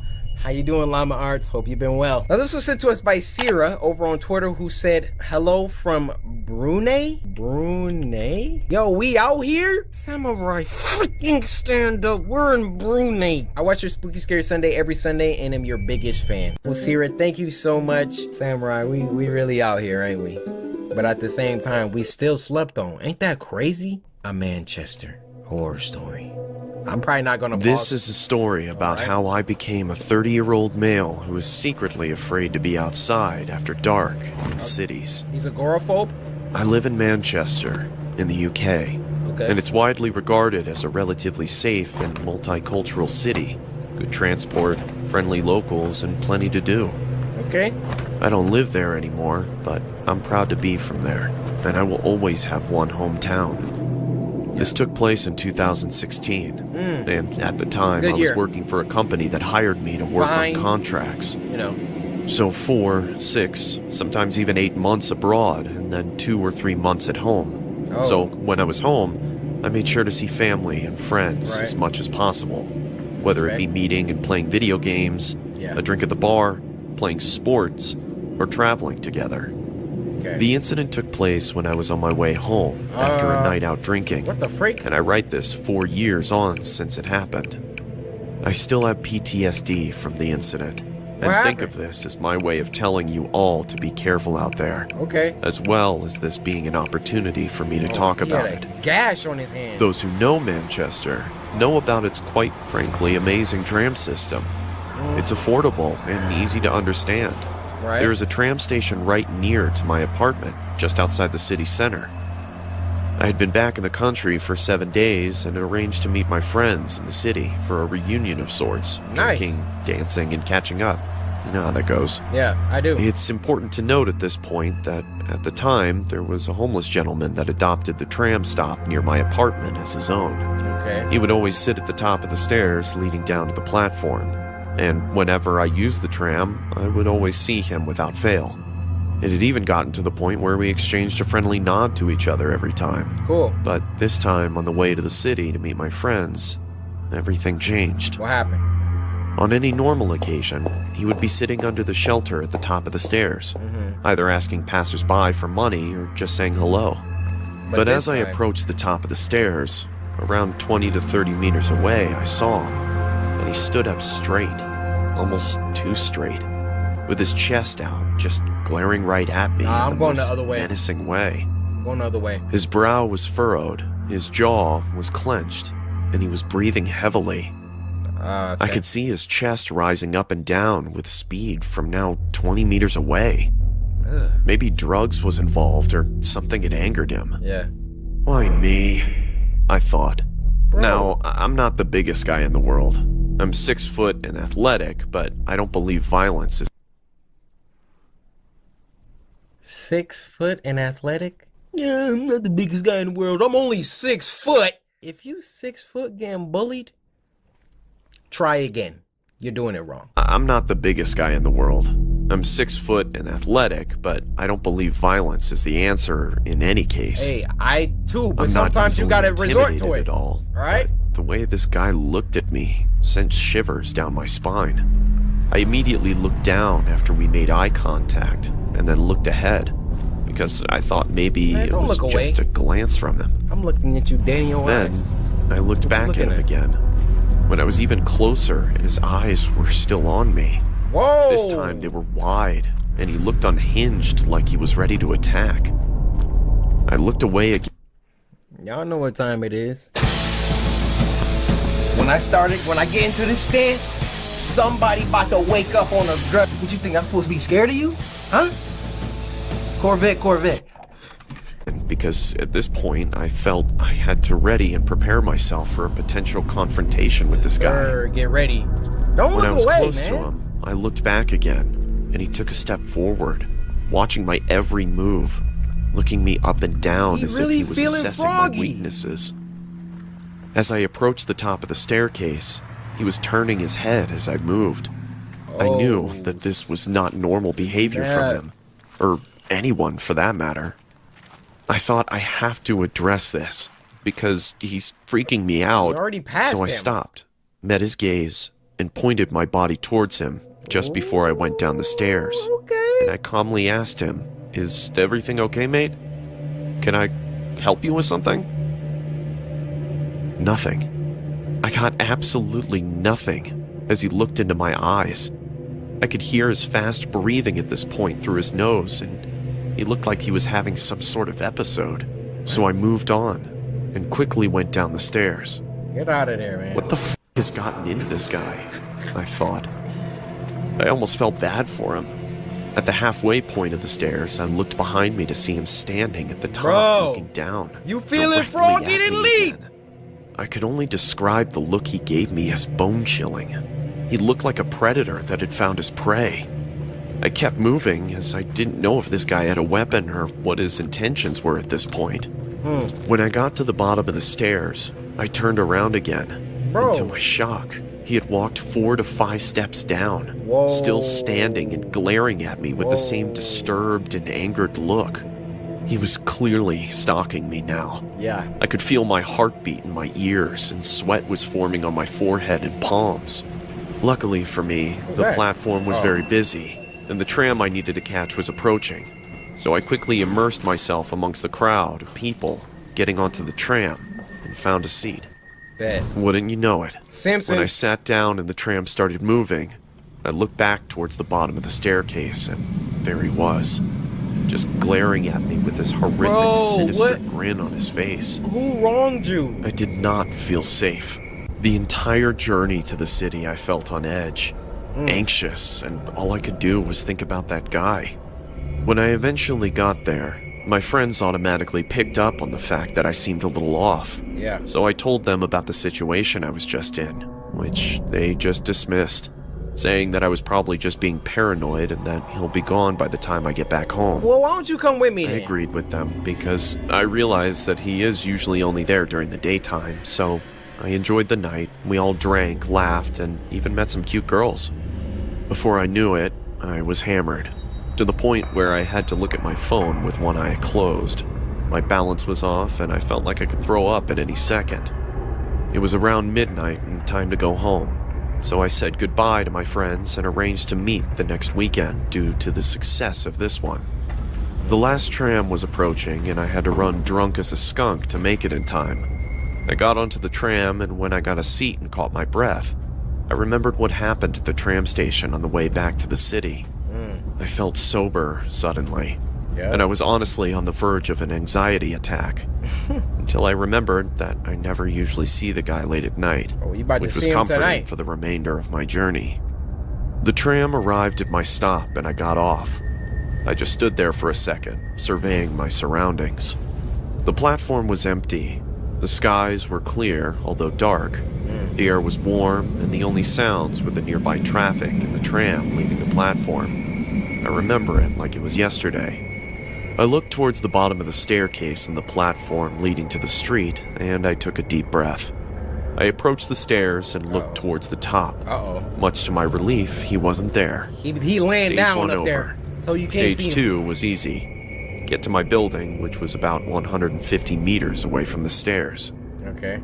As I slowly walked up the stairs, trying to make as little noise as possible, my heart was in my throat. All I could think about was what I would do if he was there. Bro, but I was drunk, and I didn't think fast enough. I arrived at the top and looked to my left, and what do you know? He's there. And as soon as I look at him, his head snaps, and he's looking me in the eyes with the same terrifying look, almost foaming at the mouth like he's won a prize. Down. He stands up slowly and turns to face his body towards me. At this point, I realized how tall he was. About 6'2", huge gray and dirty beard, nothing. Almost skinny with a lean body type. I was almost pissing myself. So to break the tension, I just nodded at him and told him, "Good night, mate," and I walked on quickly towards my apartment. I suddenly heard a deep, hoarse voice say, "You got any spare change?" Loud and obnoxious. Which I turned and replied quickly whilst I was walking backwards. "No, mate. Sorry. Sorry. Have a good night, though." And walked on again. I was free, and my anxiety was disappearing. All I was thinking about was getting to my building as fast as possible. Then, I heard what felt like the loudest, most aggressive voice ever. "Hey!" I stopped, and I turned around so fast because he made me jump and scared me. He was holding a knife, and it was pointed directly towards me. Run. The nightmare scenario was playing out now, and I held my breath as he walked slowly towards me. Run! I was definitely sober now, and no, I he's weighed not. up the options. Run. I run and take a risk, or I start to negotiate with him. I thought, there is an ATM nearby, I can get some money and just go home. He was around 5 meters away, with the knife pointing towards me. Yeah, because you were letting him walk towards you. I wasn't going to let myself die like this. He then said, "I'm going to ask you again. Do you have any spare change?" No, I don't. I couldn't tell whether I wanted to throw up or cry, but I had to get out of this situation. No one else was around that I could see or hear, and it was on me to get out of this. I said to him, "Look, there is an ATM." I couldn't even finish my sentence, because he had thrown the knife at my face. It hit me just above my eye, cutting me on my eyebrow. taking a chunk of skin clean off, and there was blood in my eye, partially blinding me, and there was blood all over my face almost immediately. I was blinded and breathless. I fell to one knee in shock, and I barely saw the knife in front of me on the ground through my drunken, shocked, and partially blinded state. So I reached for it as fast as I could. But it was too late. He had already picked it up and tackled me to the ground. I yelled a guttural and deep shout for help down the street as he tackled me, holding the knife. A sound I didn't know I was capable of making. But this dude says some. That's the only sound that will probably just come out of you in an emergency situation. You never knew you could make that sound. Did you hear what I just produced? Never in my life have I made that sound. Adrenaline was coursing through my veins now. He had the knife in his right hand and plunged it down towards my face. And the only thing I could do was put my hand away. I screamed in pain as the guy was on top of me. He had put the knife clean through my hand, in between the knuckles of my middle and index fingers, to be specific. I started to push back, realizing how much stronger I was than him. The tip of the blade was about 5 inches from my face, and then a miracle happened. I heard the voices of a group of people yelling. Hey, stop! Accompanied with their fast-running feet towards me on the tarmac. The guy's grip on the knife was weak suddenly, and he looked behind himself, clearly seeing the group approaching. They shouted again, yelling, "Get off him!" And he jumped off of me. Unfortunately for me, he took the knife with him and ripped it out of my hands as he jumped to his feet and swiftly ran into the nearby woods. There were 5 people in total who came to my rescue. 2 of them initially chased the guy into the woods before I shouted, "No, he has a knife!" And hearing me say this, they let him go and started to call the police. That dude look like Naruto. This incident changed me for the better, and I wake up every day appreciating everything in my life. After the incident, I was rushed to the hospital and I had surgery to reattach the nerves in my hand 2 days later. The guy who attacked me is in prison now for attempted murder. Good. The police showed after the incident within 5 minutes, and full credit to them. They found the guy hiding in the woods, still holding the knife behind a tree, and they managed to subdue and arrest him on the spot. He was on a cocktail of drugs, and he openly admitted to the police that he fully intended to kill me if he had the opportunity. But this incident was simultaneously the best and worst thing that ever happened to me. How? The best, because I appreciate life so much more now. I talk to those I love every single day. All life is precious. Tomorrow is not guaranteed, and we are all mortal. Stay safe and alert, and do not waste a moment, as you don't know who's going to be waiting around the corner. Yo, he was speaking facts at the end, though. That was amazing. Well, guys, this is a 10-week. I really liked every single video. We had some weird...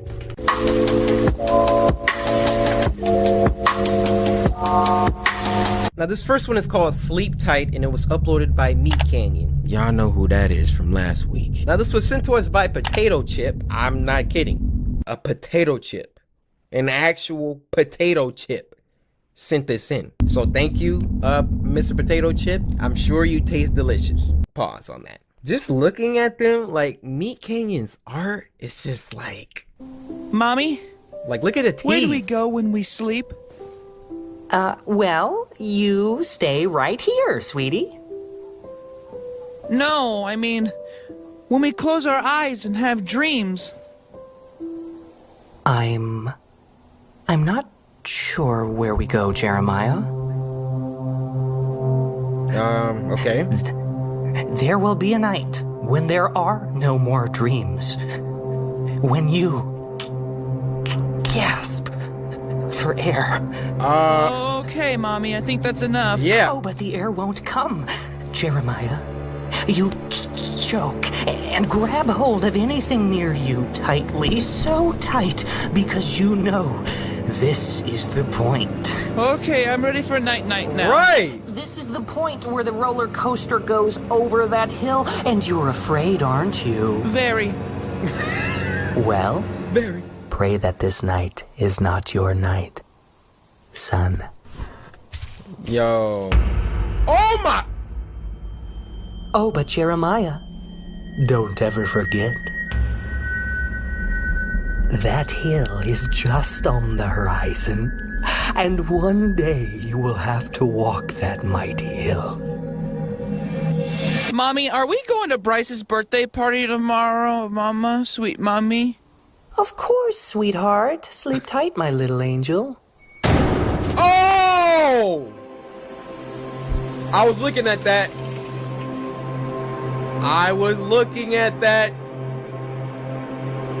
Yo, Meat Canyon is fire! Yo.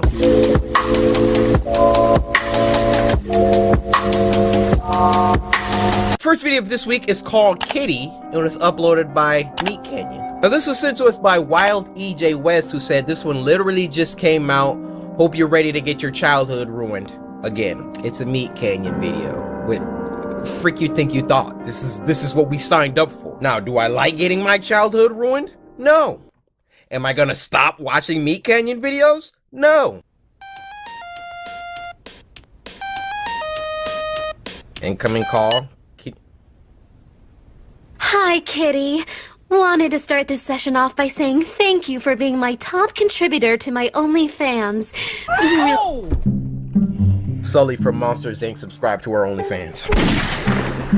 I don't want to live in this world anymore. I live in a world where Monsters Inc. and OnlyFans have come together. By saying thank you for being my top contributor to my OnlyFans. You really are my favorite kitty. Hello, princess. Is Daddy's angel being a good girl tonight? Sorry, I just keep hearing things. Uh-oh. God, you make me so hot. Make me act up like an old thirsty hound dog. He sounds just like John Goodman, by the way. Something's definitely in my room. Don't pay attention to the closet. There's nothing in there. How did you know that I was looking at my closet? Scream for me! I pay good money, so scream for me. Like Pocahontas screaming for her white god, John Smith. Pure ecstasy. I think someone... I said scream your beautiful song. Just around the riverbed. Oh my god, there is someone in my closet. There's no one in here. In there. There's no one in there. In it's here, probably huh? just a ghost. Are you saying my house is haunted? Fart in your panties and throw them by your closet. I don't think I have to fart. Your pants. Wait, I didn't even guess that he said that. He said fart in them first? Yo, hey, yo. And I know some of y'all dudes be into that, huh? Y'all be like, yeah, fart. Hey, girl, fart in my face. I can't even joke like that. Why don't you go ahead and fart in my face real quick? Closet. I don't think I have to fart. Your pants and throw them by your closet. It'll scare away any spooky ghosts. I don't have to shit. Just toss the panties. Fine. Nobody in there, huh? Oh my god. Oh god. What the freak? Kitty? Are you in my closet?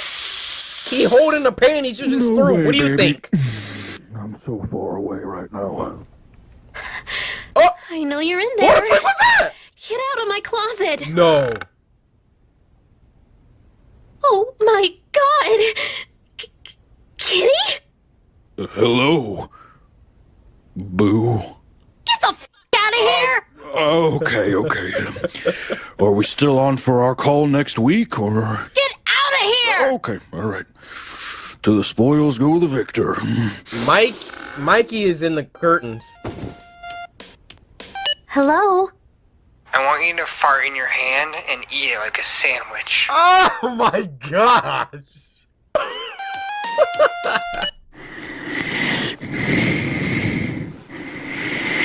My sweet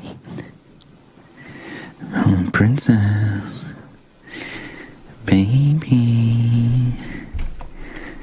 Oh, you're so beautiful, princess. Here, great. What can Daddy do for you? Cut it! I love you. Cut it!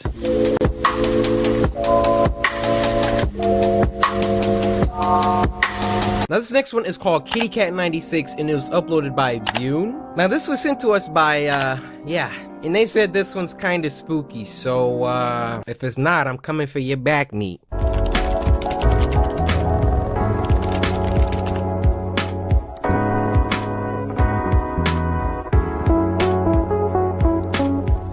Oh, this is not an intro?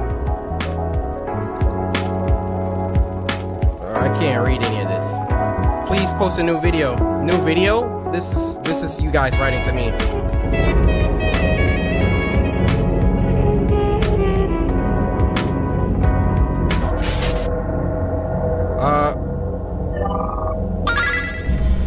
Take a look inside. Wait, what?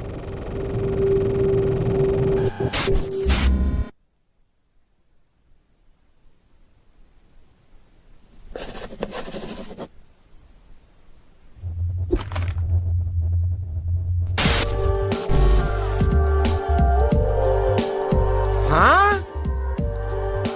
Bro, what is happening?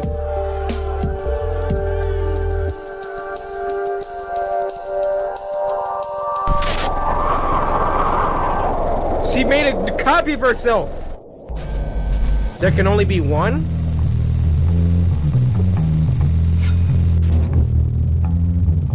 Oh my.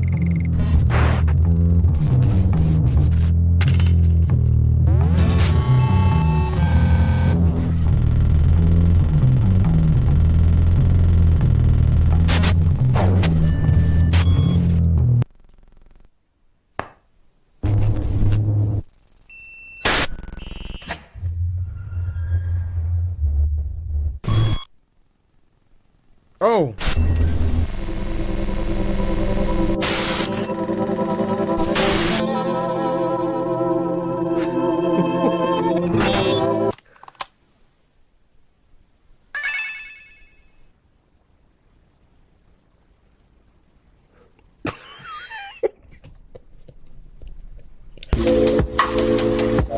I feel like I just recovered from an acid trip. The animation style was super dope though.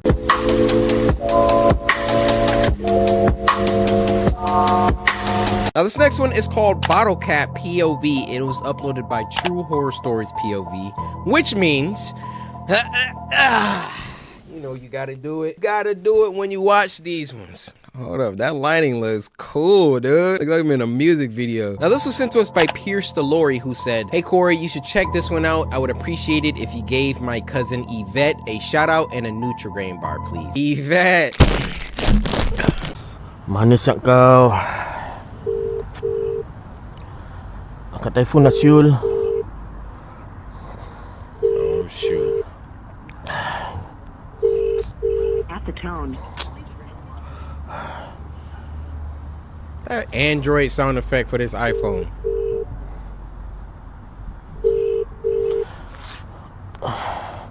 Angkat telefon lah, saya dah ya.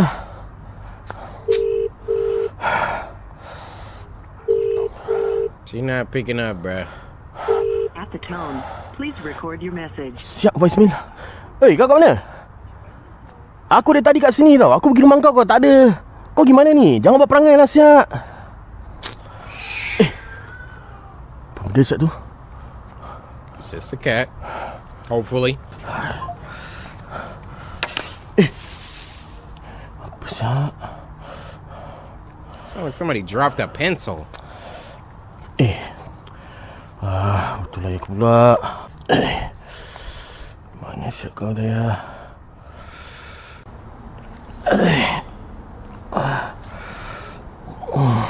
Is it a sitting area? Wait, what? Oh, this is an app. Oh, that's WhatsApp.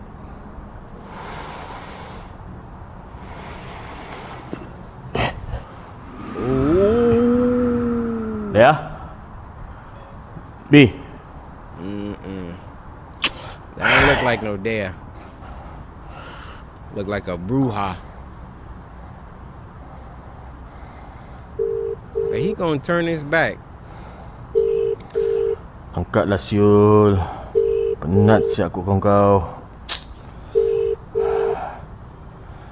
I guess they had a date or something. Meet me at the park at 9. Kau Win.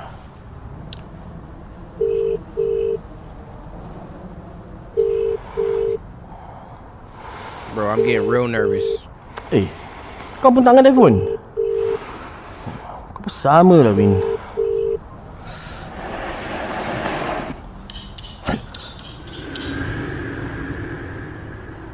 B.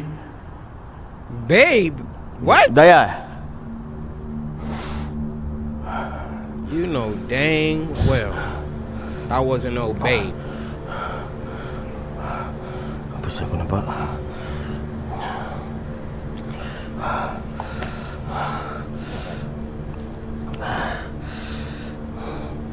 Bro, get up and leave. Go home.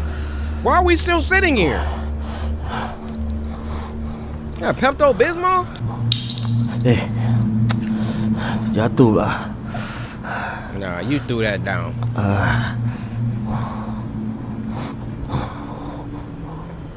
Why is he acting like this?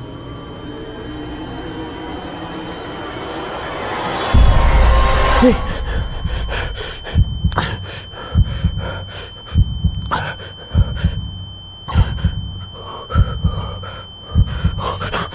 Yeah, thank you.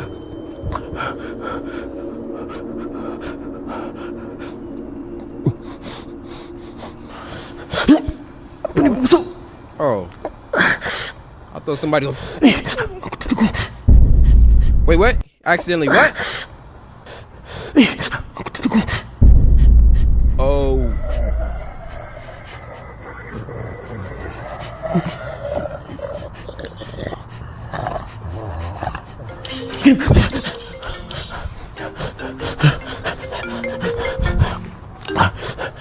Hello, Win.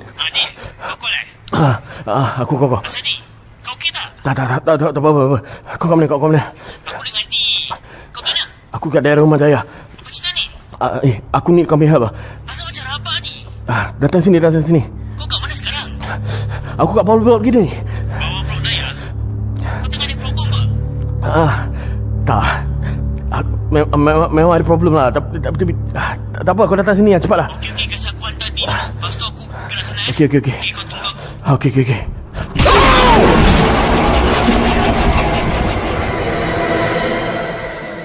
I wasn't expecting that. They always get you. Di.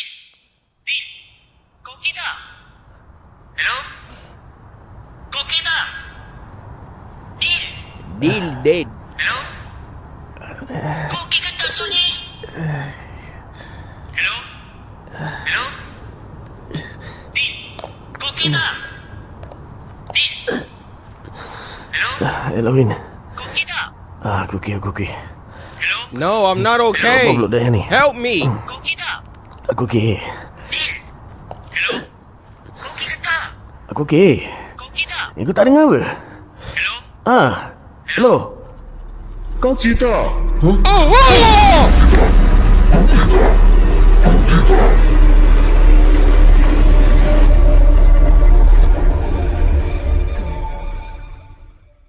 You got me with that one, Pierce. You got me.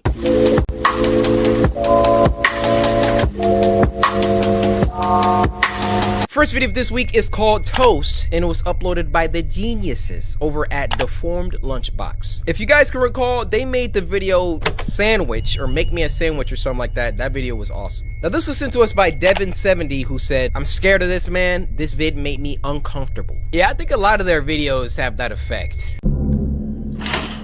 Toast. Off the rip. Why did my man come in a shot like that? All right. doing?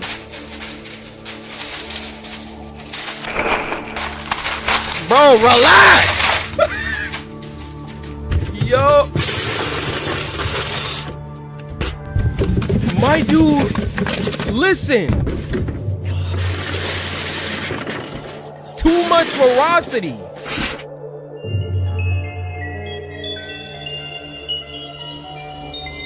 What are we watching? Hold on. This shot is so memeable. When your crush tell you she going to bed, but then she she posts a story 2 hours after that. My man going through it right now. Cause he don't have bread? Bro, go to the store.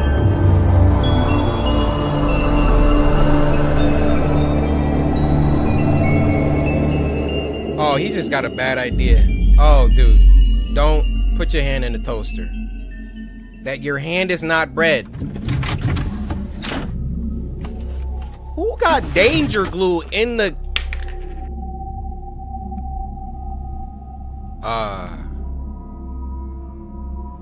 Oh, he's going off the deep end. Bro. You can still turn back. Oh my goodness. I know, bro. It's... I don't want to say this. Oh, no. No.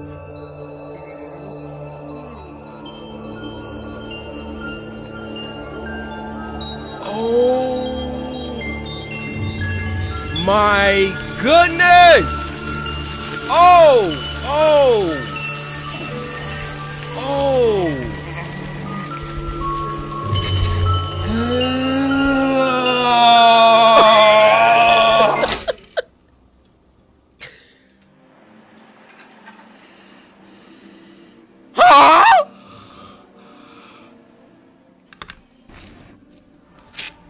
Surely this is just what he's seeing.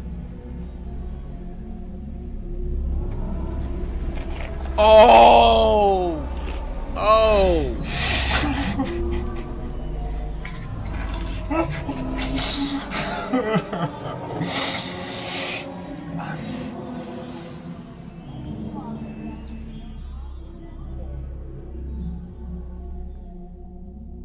What a way to start this off. I never seen anybody that down bad for toast in my life. I'm not gonna lie, a good piece of toast when you hungry, scrumdiddlyumptious, but nah.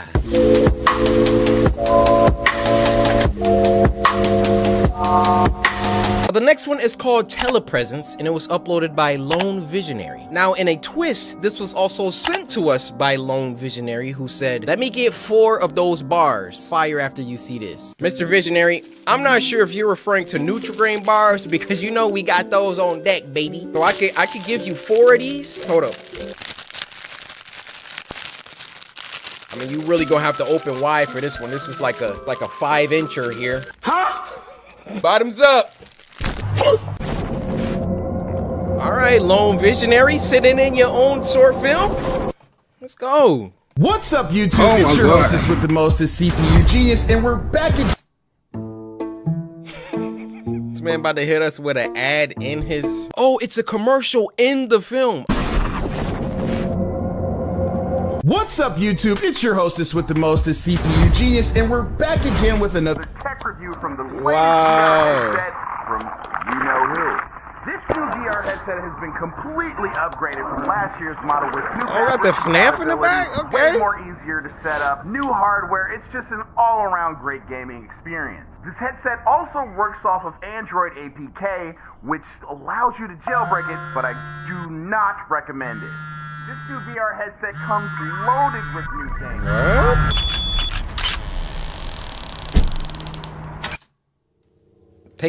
Hold on. Let me take some steps back. Let me give y'all some stats real quick. This video, we can already tell the production value is there. This video has 1,000 views. What? 1,000 views and 1,000 subscribers. No! Now, I don't know how it's gonna end, but that's inconsequential to what I've seen so far. Run up the views. Everybody subscribe to Lone Visionary so they can make more of this. This is crazy. It has 1,400 views. Do not recommend it. This new VR headset look at comes this. loaded with new games.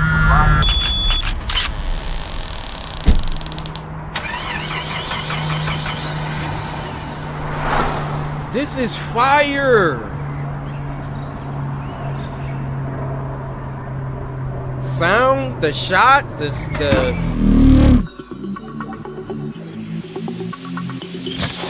he ordered an Oculus. How are you getting these shots?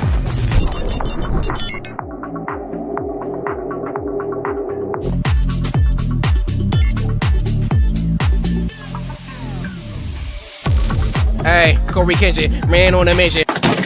I'm starting to think like you ripped this off like someone else. Like this isn't your stuff. All right, I'm not gonna pause no more, but I'm literally blown away. When you see something like this that goes to show you there are so many YouTubers that are slept on. Like, who edited this? Spielberg? Or no, he directs, never mind.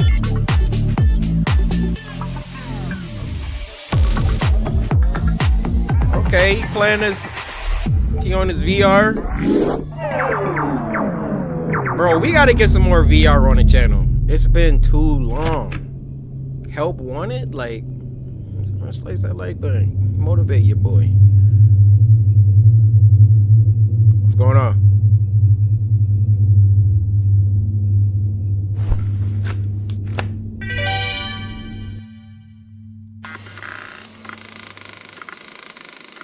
Are you sure you'd like to sideload this device? I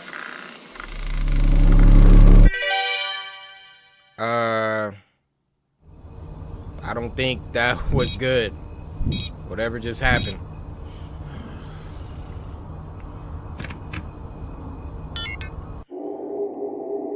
Spirit Bridge experience? To contact a feeble spirit is a foolish task in Papa Legba, making no exception. The spirit world is... Bro, turn that off! Any sign of impudence will be met with hostile... Say these words. Don't do it. Don't do it.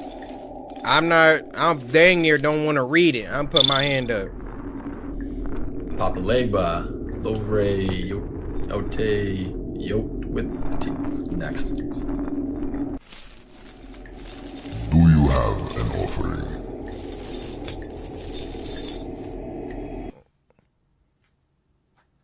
I need an offering for it. Coffee? You like coffee? Papa Legba? Like coffee? Why would you? Right. It's the game boss. Jeez, enough of these freaking trials and word games.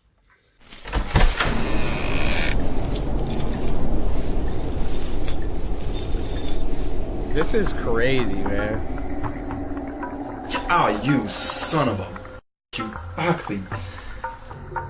Oh, Sylvester Stallone? God, you ugly motherfucker. Look at that. Oh, those are your teeth? That's gonna be real, bro.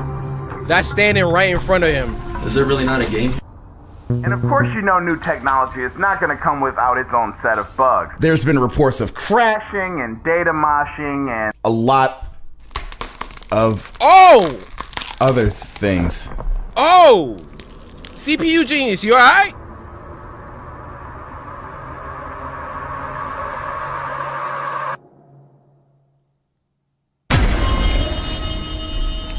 Oh, heck no.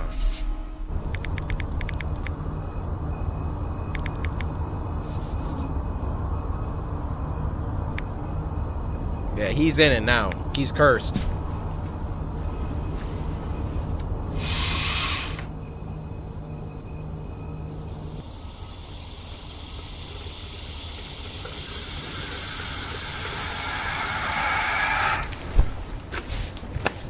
He's a big fan of that freaking thing. Meditation. Oh, what?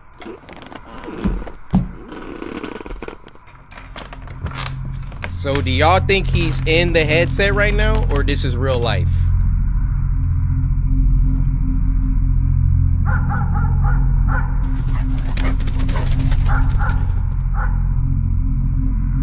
Hopefully it's the headset, but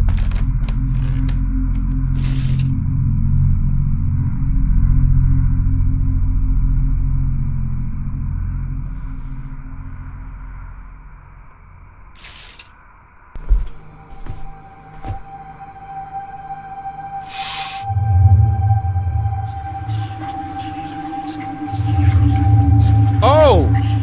Yeah, go ahead and put that curtain back down.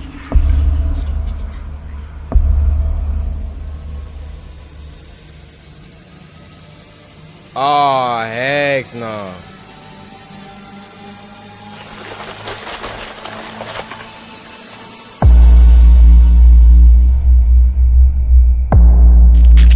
Oh, oh. Oh. Oh, shoot. You done, no? Oh, you done, no?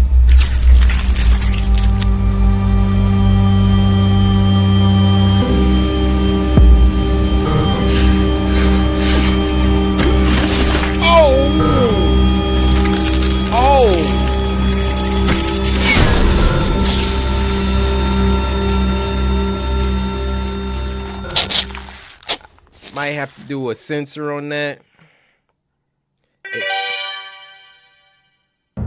Dang, Jason Gaines, my guy. That was crazy. That was freaking crazy. I'ma just say my dude got his head ripped off at the end. Because, you know, age restriction team, y'all already know. Might have to censor that ending, but as a first timer on a Spooky Scary Sunday, Lone Visionary, please make more. Everybody, please, let's get them to at least, like, I feel like 20K should not be hard. 20K subs, let's go.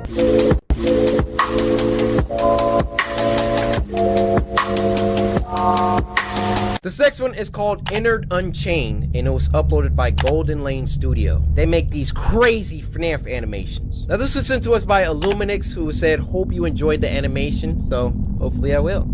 If I don't, I'm coming for you. By the way, Illuminix, have you happened to sit around and slice that like button yet? I'm sure you have. This is already nuts.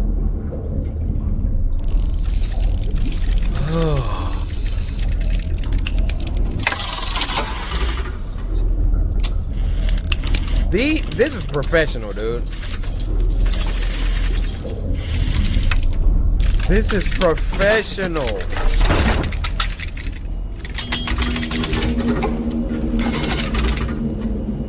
Y'all remember,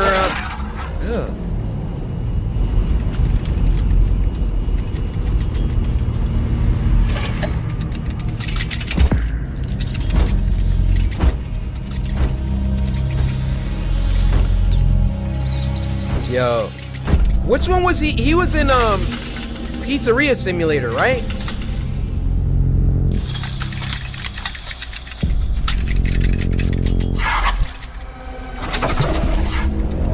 Or Sister Location. No, he was in Sister Location. Look!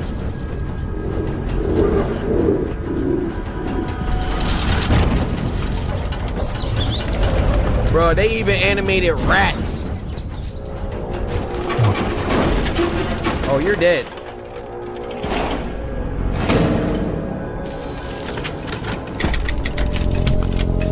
Shoot that thing with a flamethrower.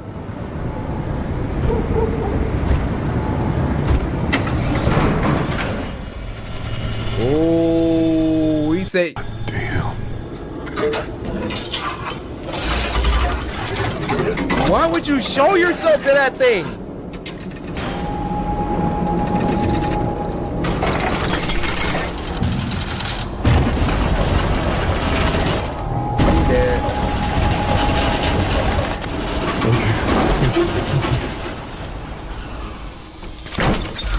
You're looking down at it like you had weapons.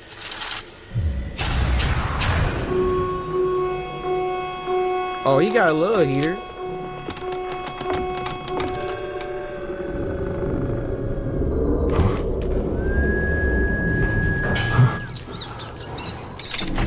Turn around. It's in the room. Shoot it! Fold it. Oh! Oh my.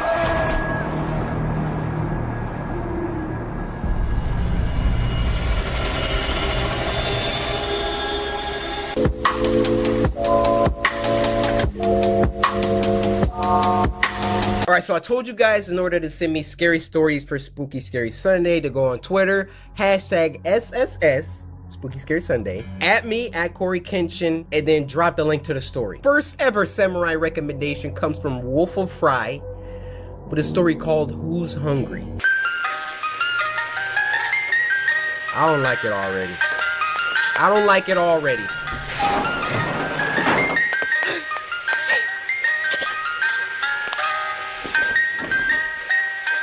Dang, look at the arm. Hey, you're gonna regret that.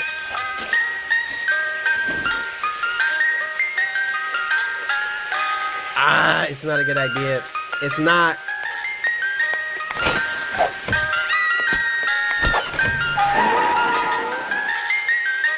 Yeah, done. David Ott, I'm a big fan. Please don't copyright strike me. Video will be linked in the description. So these kids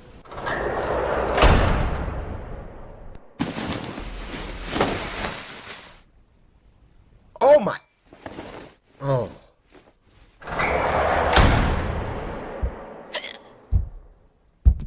Where's her brother?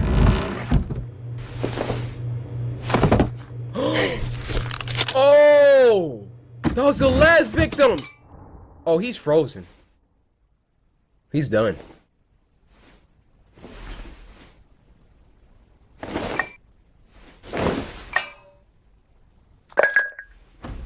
What's he doing with it? Oh, blended him!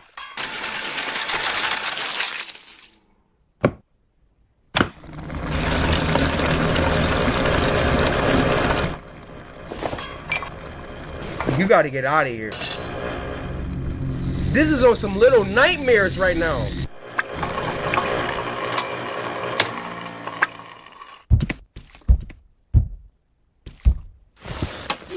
Why is he so freaking gigantic compared to them?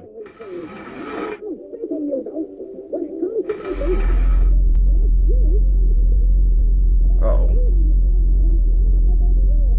Don't make any noise. Bro, tell me she ain't Sasha 6 right now. Yep. Why you got the hiccups? Okay, he didn't put a lock on it. He didn't put a lock on it. It's time to be a hero.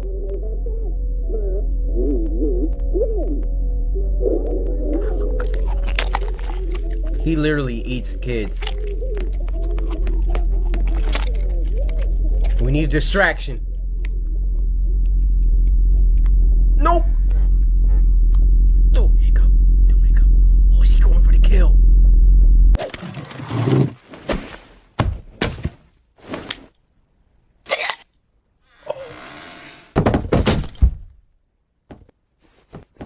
What? She hit him? She got him? Oh! Let's go. Let's go. Come on. This is all your freaking fault. Big Willie. All right, come on, come on. Are you kidding me? Again? I have no... And you eating kid, by the way. Stop eating that. Come on.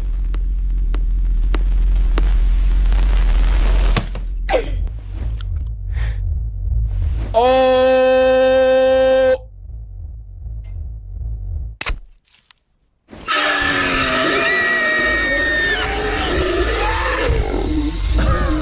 You're done. You're done. It's all freaking. Oh, got him. Where got him? Oh my god! Bro, press it! Woo-hoo! Oh no! No! No! Let's go! Let's go! Woo! She is a savage!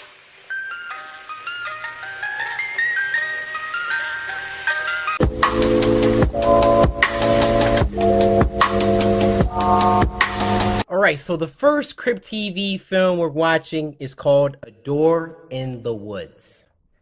Let's get started. Oh my gosh!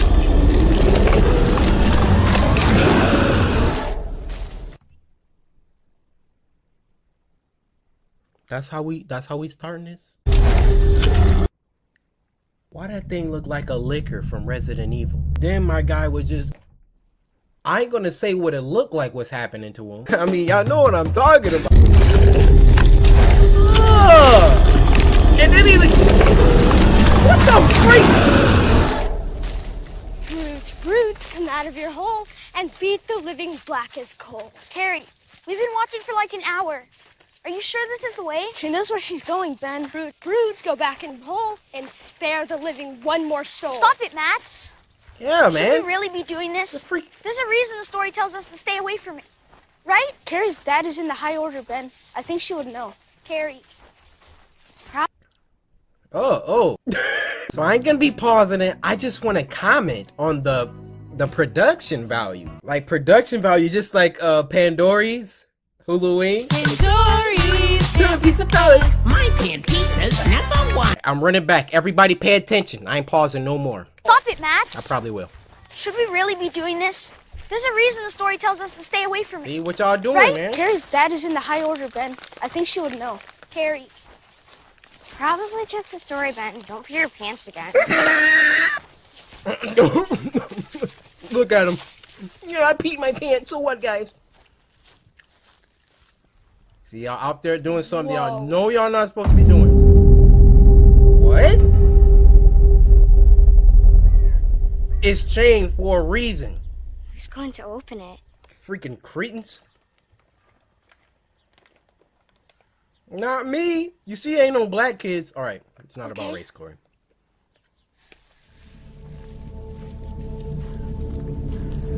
Don't do it. Don't do it, man.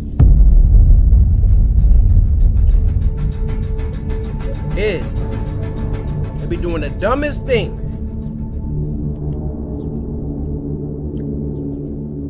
You know you ain't supposed to be doing this.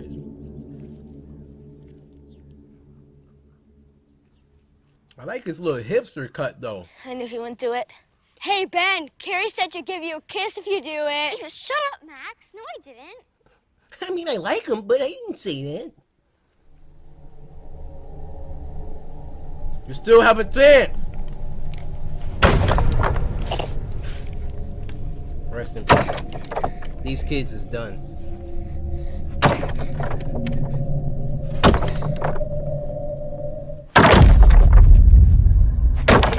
my God.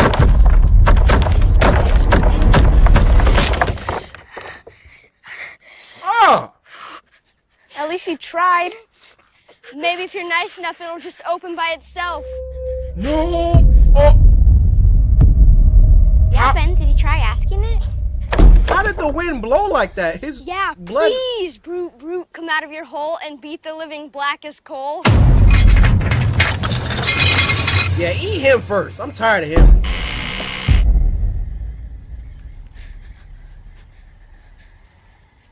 Whoa.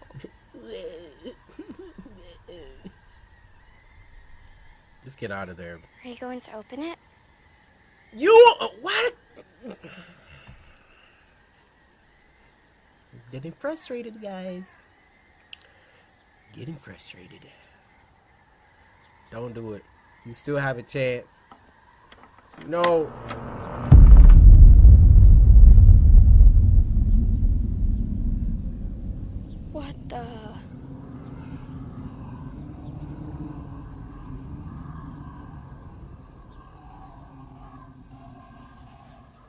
Why would you? Oh my god!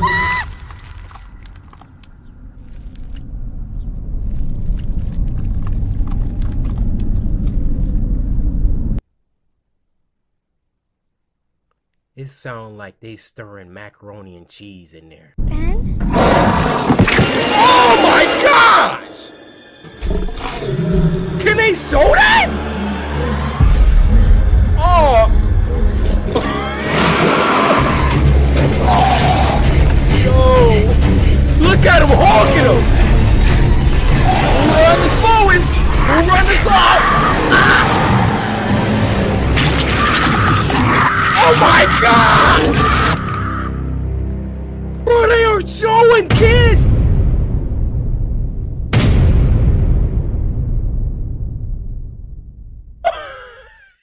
Yo.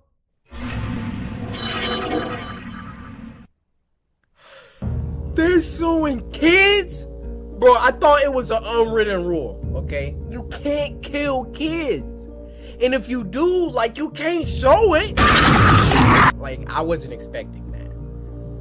But this? Yo, it was like, Ben, are you okay? Can we get a replay on what happened to Ben?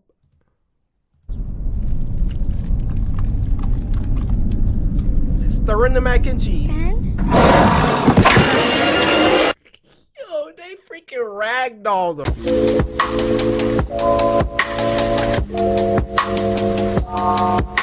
So the next thing we're gonna be watching is called Look-See, short horror film. And I'm just looking, I'm having a look-see at the first frame of the freaking film. I don't know about y'all. But normally when I look at the back of someone's head, I can't see to the other side. Oh my gosh.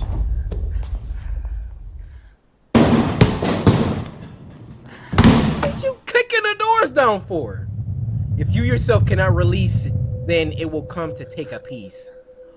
Ugh. Yeah, everything was Gucci. Oh, I got my man. We got married a little late, but... Oh. Throw it in. Do what you gotta do. He in. Oh, heck no. Ooh. He knows you're in there. His feet are perpendicular to your stall.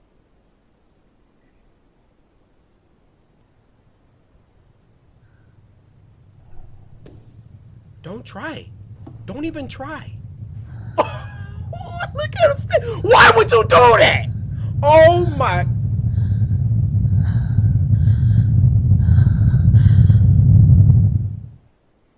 What?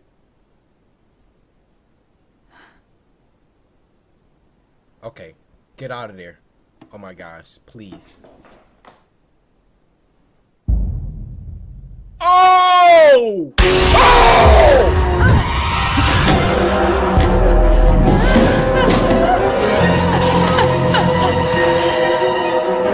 She dead! Oh! Grab on! Oh, that's nasty, but yeah. Grab it! Throw it in! Oh yeah, let's get it. I don't know what that's gonna do. It's like, are you dead? Listen, I'm sorry. I gotta leave.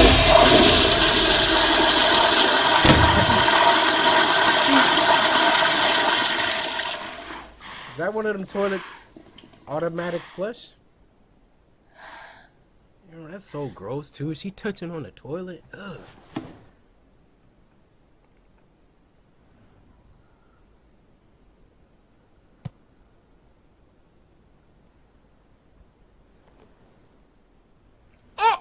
What? Oh! Can't do a combat roll out the stall.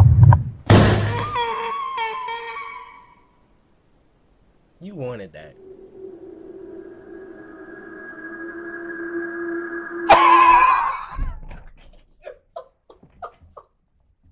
Yo! She kicking herself in the back of her own head. She literally got folded. Oh my.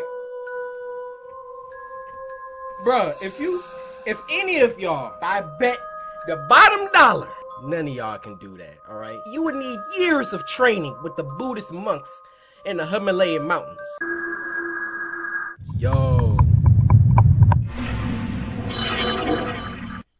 She got folded. Bruh, if you yourself cannot release, then it will come to take a piece. Release, like maybe it's something like, something precious to you. But we saw her drop the ring in the toilet, but then it was in her hand. What was up with that?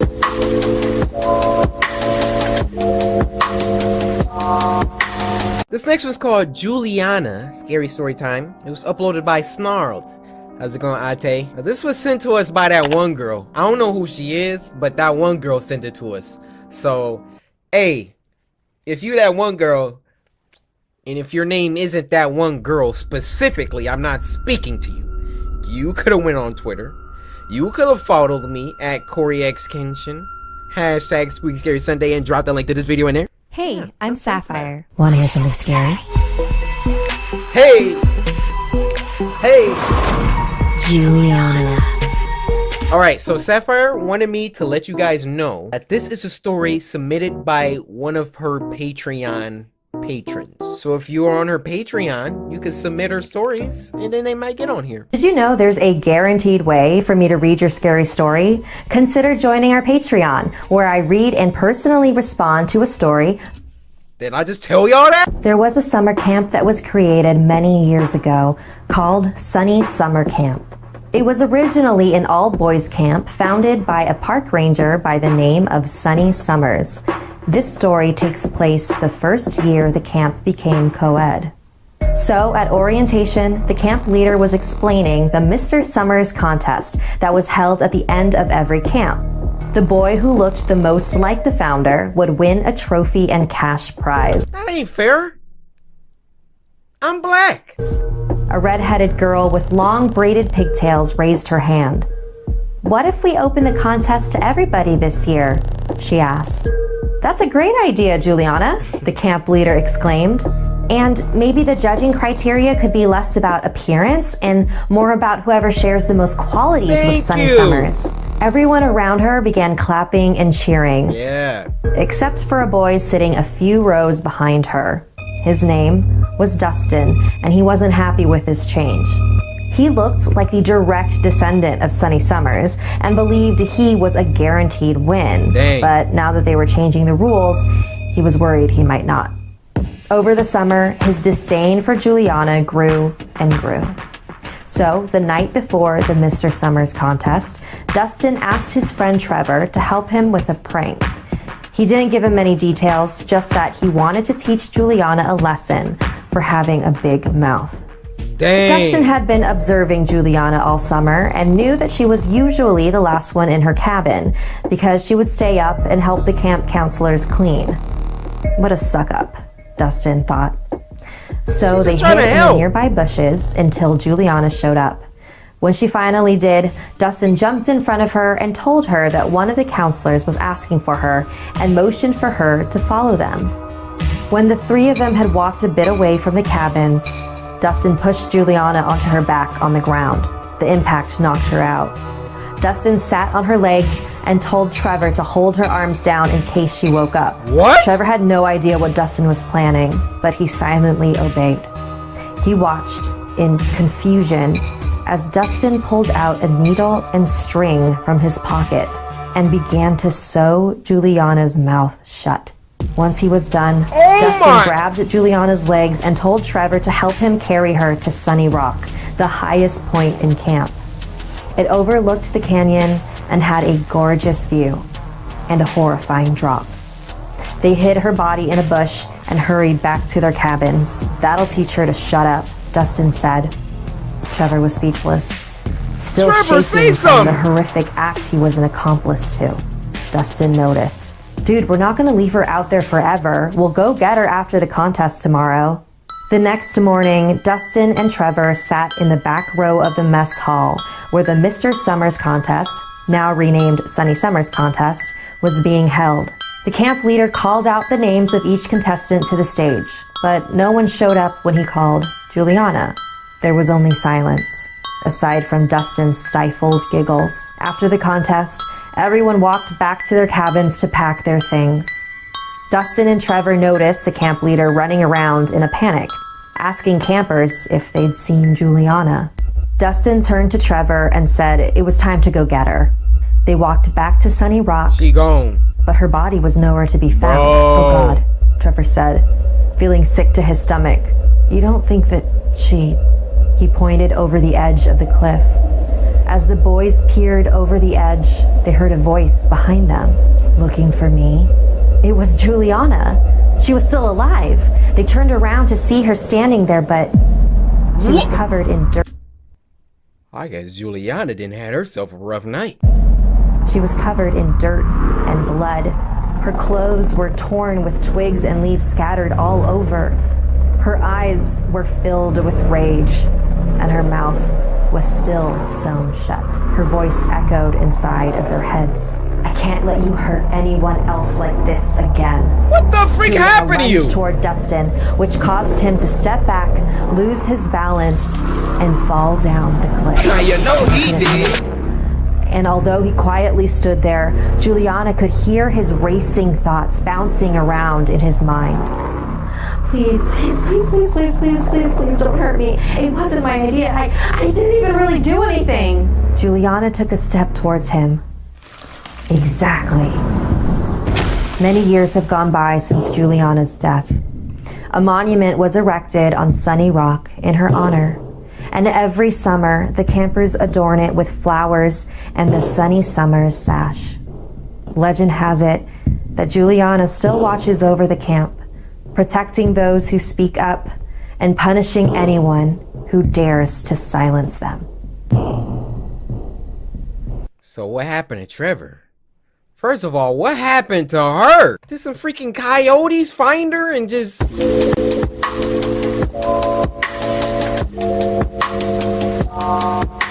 Now this first video is called Railroad and it was uploaded by Meat Canyon. It's a Meat Canyon video. You know what time it is. Now this was sent to us by Bryson. So Bryson, hope you're having a fantastic day. I think Bryson is a cool name. Bryson. It reminds me of Bison from Street Fighter. All right, let's. That was a nice shout out. Turn that up. Turn that up. Oh, it's cars. I always forgot how beautiful it can be up here at night. You sure is right about that, Lightning McQueen. Sometimes it feels like we're the only two people in the world that know about this spot.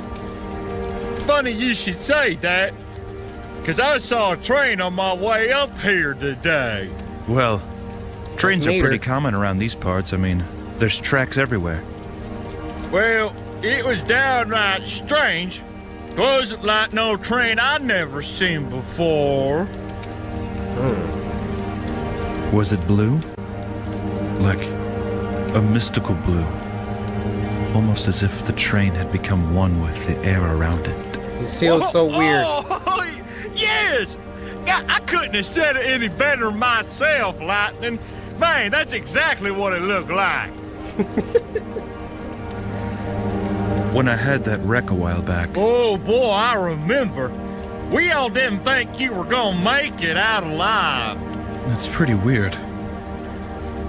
When I had the wreck, I had such an odd dream.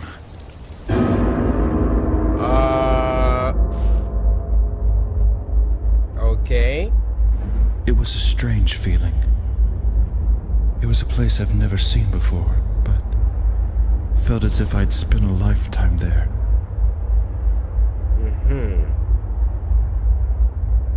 And the only resemblance from the normal world was the sound of a train coming my way. It is called Railroad. I felt fear more than anything. Though it was the sound of a train, it felt like a thunderstorm.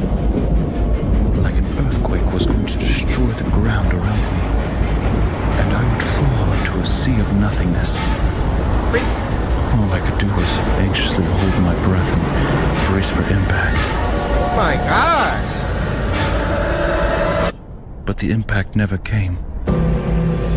Instead, a smiling face appeared, melting from the darkness.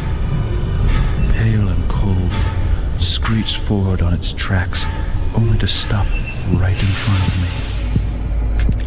Ew! It was as if I'd never spoken a single word in my life. I couldn't conjure a single sentence to say to him. Nightmare fuel? Dude, I'm driving off! The train finally spoke, and I can still hear his voice in my mind. I have seen past the farthest star, and I have gone to the edges of the earth.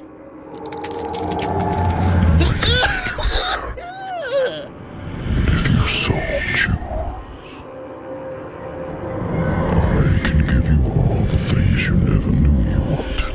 It's the devil! Taste from the tallest chalice. Nope! Dine at the largest halls. Mm-mm. Mm-mm. All I ask in return is your soul. Ooh, that's the devil! For a chance at a life without pain. Without heartache. Nope.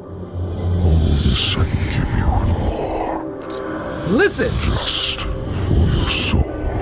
Oh my goodness! I asked back to him, what of life after death? What of the paradises that await me in heaven above? The train did not look Facts!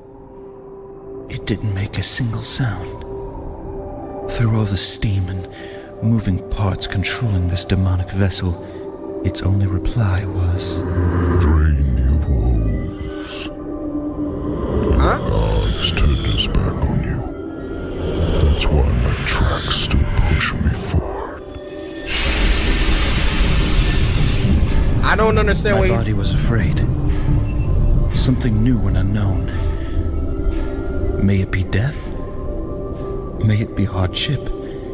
Suddenly I woke from this nightmare. Wow. I tell you what, that's downright horrifying. Well, I haven't really slept well since then. Oh, come on, Lightning. It's just a train. Nothing to be afraid of out here. Uh-oh. I know you're right. Uh-oh. There's nothing to be afraid of now. Uh-oh!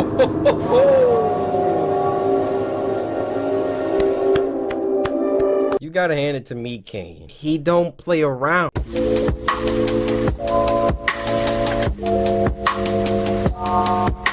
Alright guys, this next one is called Hitchhiking Horror Stories Animated. I am an avid non-supporter of hitchhiking. Hitchhiking Horror Stories. 3 months after I turned 16 in 2005, I got my first car, a 99 Toyota Camry. On a warm Saturday night, when my friend Alex invited me over to one of his friend's big parties, I knew I wouldn't be in a condition to drive the Camry home afterward. So we carpooled with Alex's girlfriend, Brianna. We lived in the countryside of Virginia, meaning less big parties. Meaning when there was a big party, it was a huge deal and everyone would go.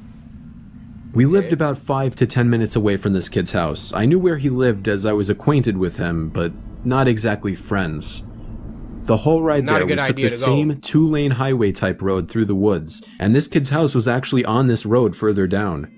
At certain points on this road, there were a few houses on either side, and then it would just go back to being a long, empty highway again. Okay. The house was tiny, like a lot of houses around the area, but the party was held outside anyways, since his closest neighbors were relatively far away, and noise wasn't an issue. Dope. Let's get I'll skip most of the party up until the point that Brianna, who was supposed to be our designated driver, had to suddenly leave for a small family emergency. Alex said it was fine and that we'd find a ride home. Well, fast forward another few hours and another few drinks, and I could barely even walk straight. Hey! I checked my watch, and it was like 2 in the morning. I figured it was time to go. I started looking for Alex, but I couldn't find him anywhere. In fact, it seemed like everybody I knew had already left. Oh no. I could barely even think straight, but I was still furious at the fact that Alex could have actually left without me. I asked to use the party host's phone and dialed Alex's home number. After 2 tries, I gave up and then realized I shouldn't wake his family up. So, Bro. literally not knowing what else to do, Kind of friend you go to a party with where he'd leave and forget about you? It's 2 a.m. Narrator is toasted. He can't drive home. He don't know nobody else at the party. If y'all ever go to a party and you drunk and you just can't get a ride home, you don't got cash for Uber, call me before you hitchhike, all right? Oh, you need my cell phone number? All right, it's 73 800-588-2300 Empire. Today, I dizzily stepped out onto the road and began walking back home. I knew this walk would take anywhere from half an hour to an hour in my condition. Dang. Maybe after 15 minutes of walking down the road, the slight shine of car headlights on the road was fading in from behind me. Jumping for joy inside, I lifted up my arm and stuck out my thumb. Why? As the car neared, it slowed down and came to a stop. You never right know next who to is pulling up. The man driving the '98 Ford Explorer rolled down the window and asked where you headed. I told him my house was just down the road and beyond a right turn, probably slurring my words beyond comprehension. You know he drunk. He chuckled and told me to hop in. I thanked him and joyously hopped into the truck. I was exhausted, and I remember completely disregarding things the guy was asking me because I was so close to just passing out. No. And that's what happened. No. The memories of being in that truck turned to a fog as I'm sure I passed out. You passed out in his car? Oh my gosh, this dude can take him anywhere. The next thing I remember, I woke up still in the moving truck. The guy looked at me and laughed, but didn't say anything. I looked around. What are you laughing realized at? The road we were on wasn't familiar. I nervously asked, where are we going? He then said, so what were you doing out this late anyway? Answer my question! As the man answered my very straightforward question with another irrelevant question, the sobering reality of the situation hit me. You can let me out anywhere, I told the man. The man You have no responded idea with a where you firm are. No. I felt like throwing up as he said that. No, I really actually felt like I was going to throw up. Well, I started to gag as I felt more and more nauseous by the second. Yeah. The man took his eyes off the road to look at me, and that's when I thought of the perfect distraction. Yes. I turned in his direction as I continued to gag, and he started to kind of lean away and slow down the car. He's like, oh. He kidnapped some dude. He started freaking barfing. He's like, oh. Dude next to him. I just started spazzing.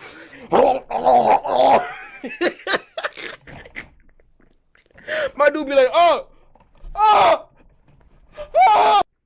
Thankfully, I drank as much as I did because I finally threw up and made a point of doing it all over the man's lap. Yes. The man yelled in frustration and stopped the car, and that's when I took it upon myself to run for my life into the woods and duck behind a few bushes. He hit him with the throw up finesse. The man came following into the woods with a flashlight, and on 2 separate occasions, he shined the light straight over me without noticing. Eventually, I heard his footsteps walk even further into the woods past me. That was when I ran back to his truck, but unfortunately, he was smart enough to lock it. Oh, freak. By some miracle, I saw another car approaching in the distance, and I ran out into the middle of the street, waving my arms like a lunatic. Yes. The car tried to They avoid could be a me, killer, but I though. wouldn't let it. They were forced to stop, and I yelled at them to help me before they came back. Once I told them that I was kidnapped by the man who was driving that Ford Explorer, the driver agreed to give me a lift. Not to the police station or anything, but to my house. I made it back safely where I couldn't thank the driver enough. Thank you. I immediately woke up my parents and told them. My dad wanted to know if I got his tag number.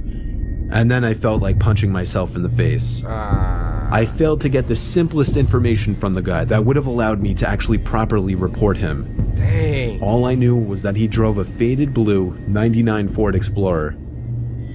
I made sure to give Alex a piece of my mind, and part of me always held a grudge against him ever since, just for abandoning me at a party without telling me. When I see you at school tomorrow,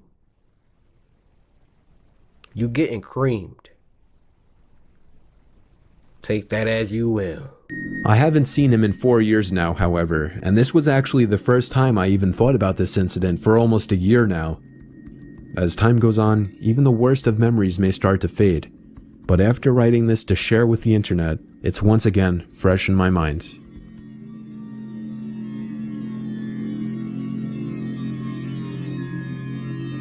That music. Yo, clap that up. Llama Arts and Mr. Nightmare, which I learned is the narrator, or the narrator. It's like a 2-hit combo. Mr. Nightmare is dope at the freaking narration, and then Llama Arts just brings it to life. Y'all wanna do one more? Alright, let's just do one more.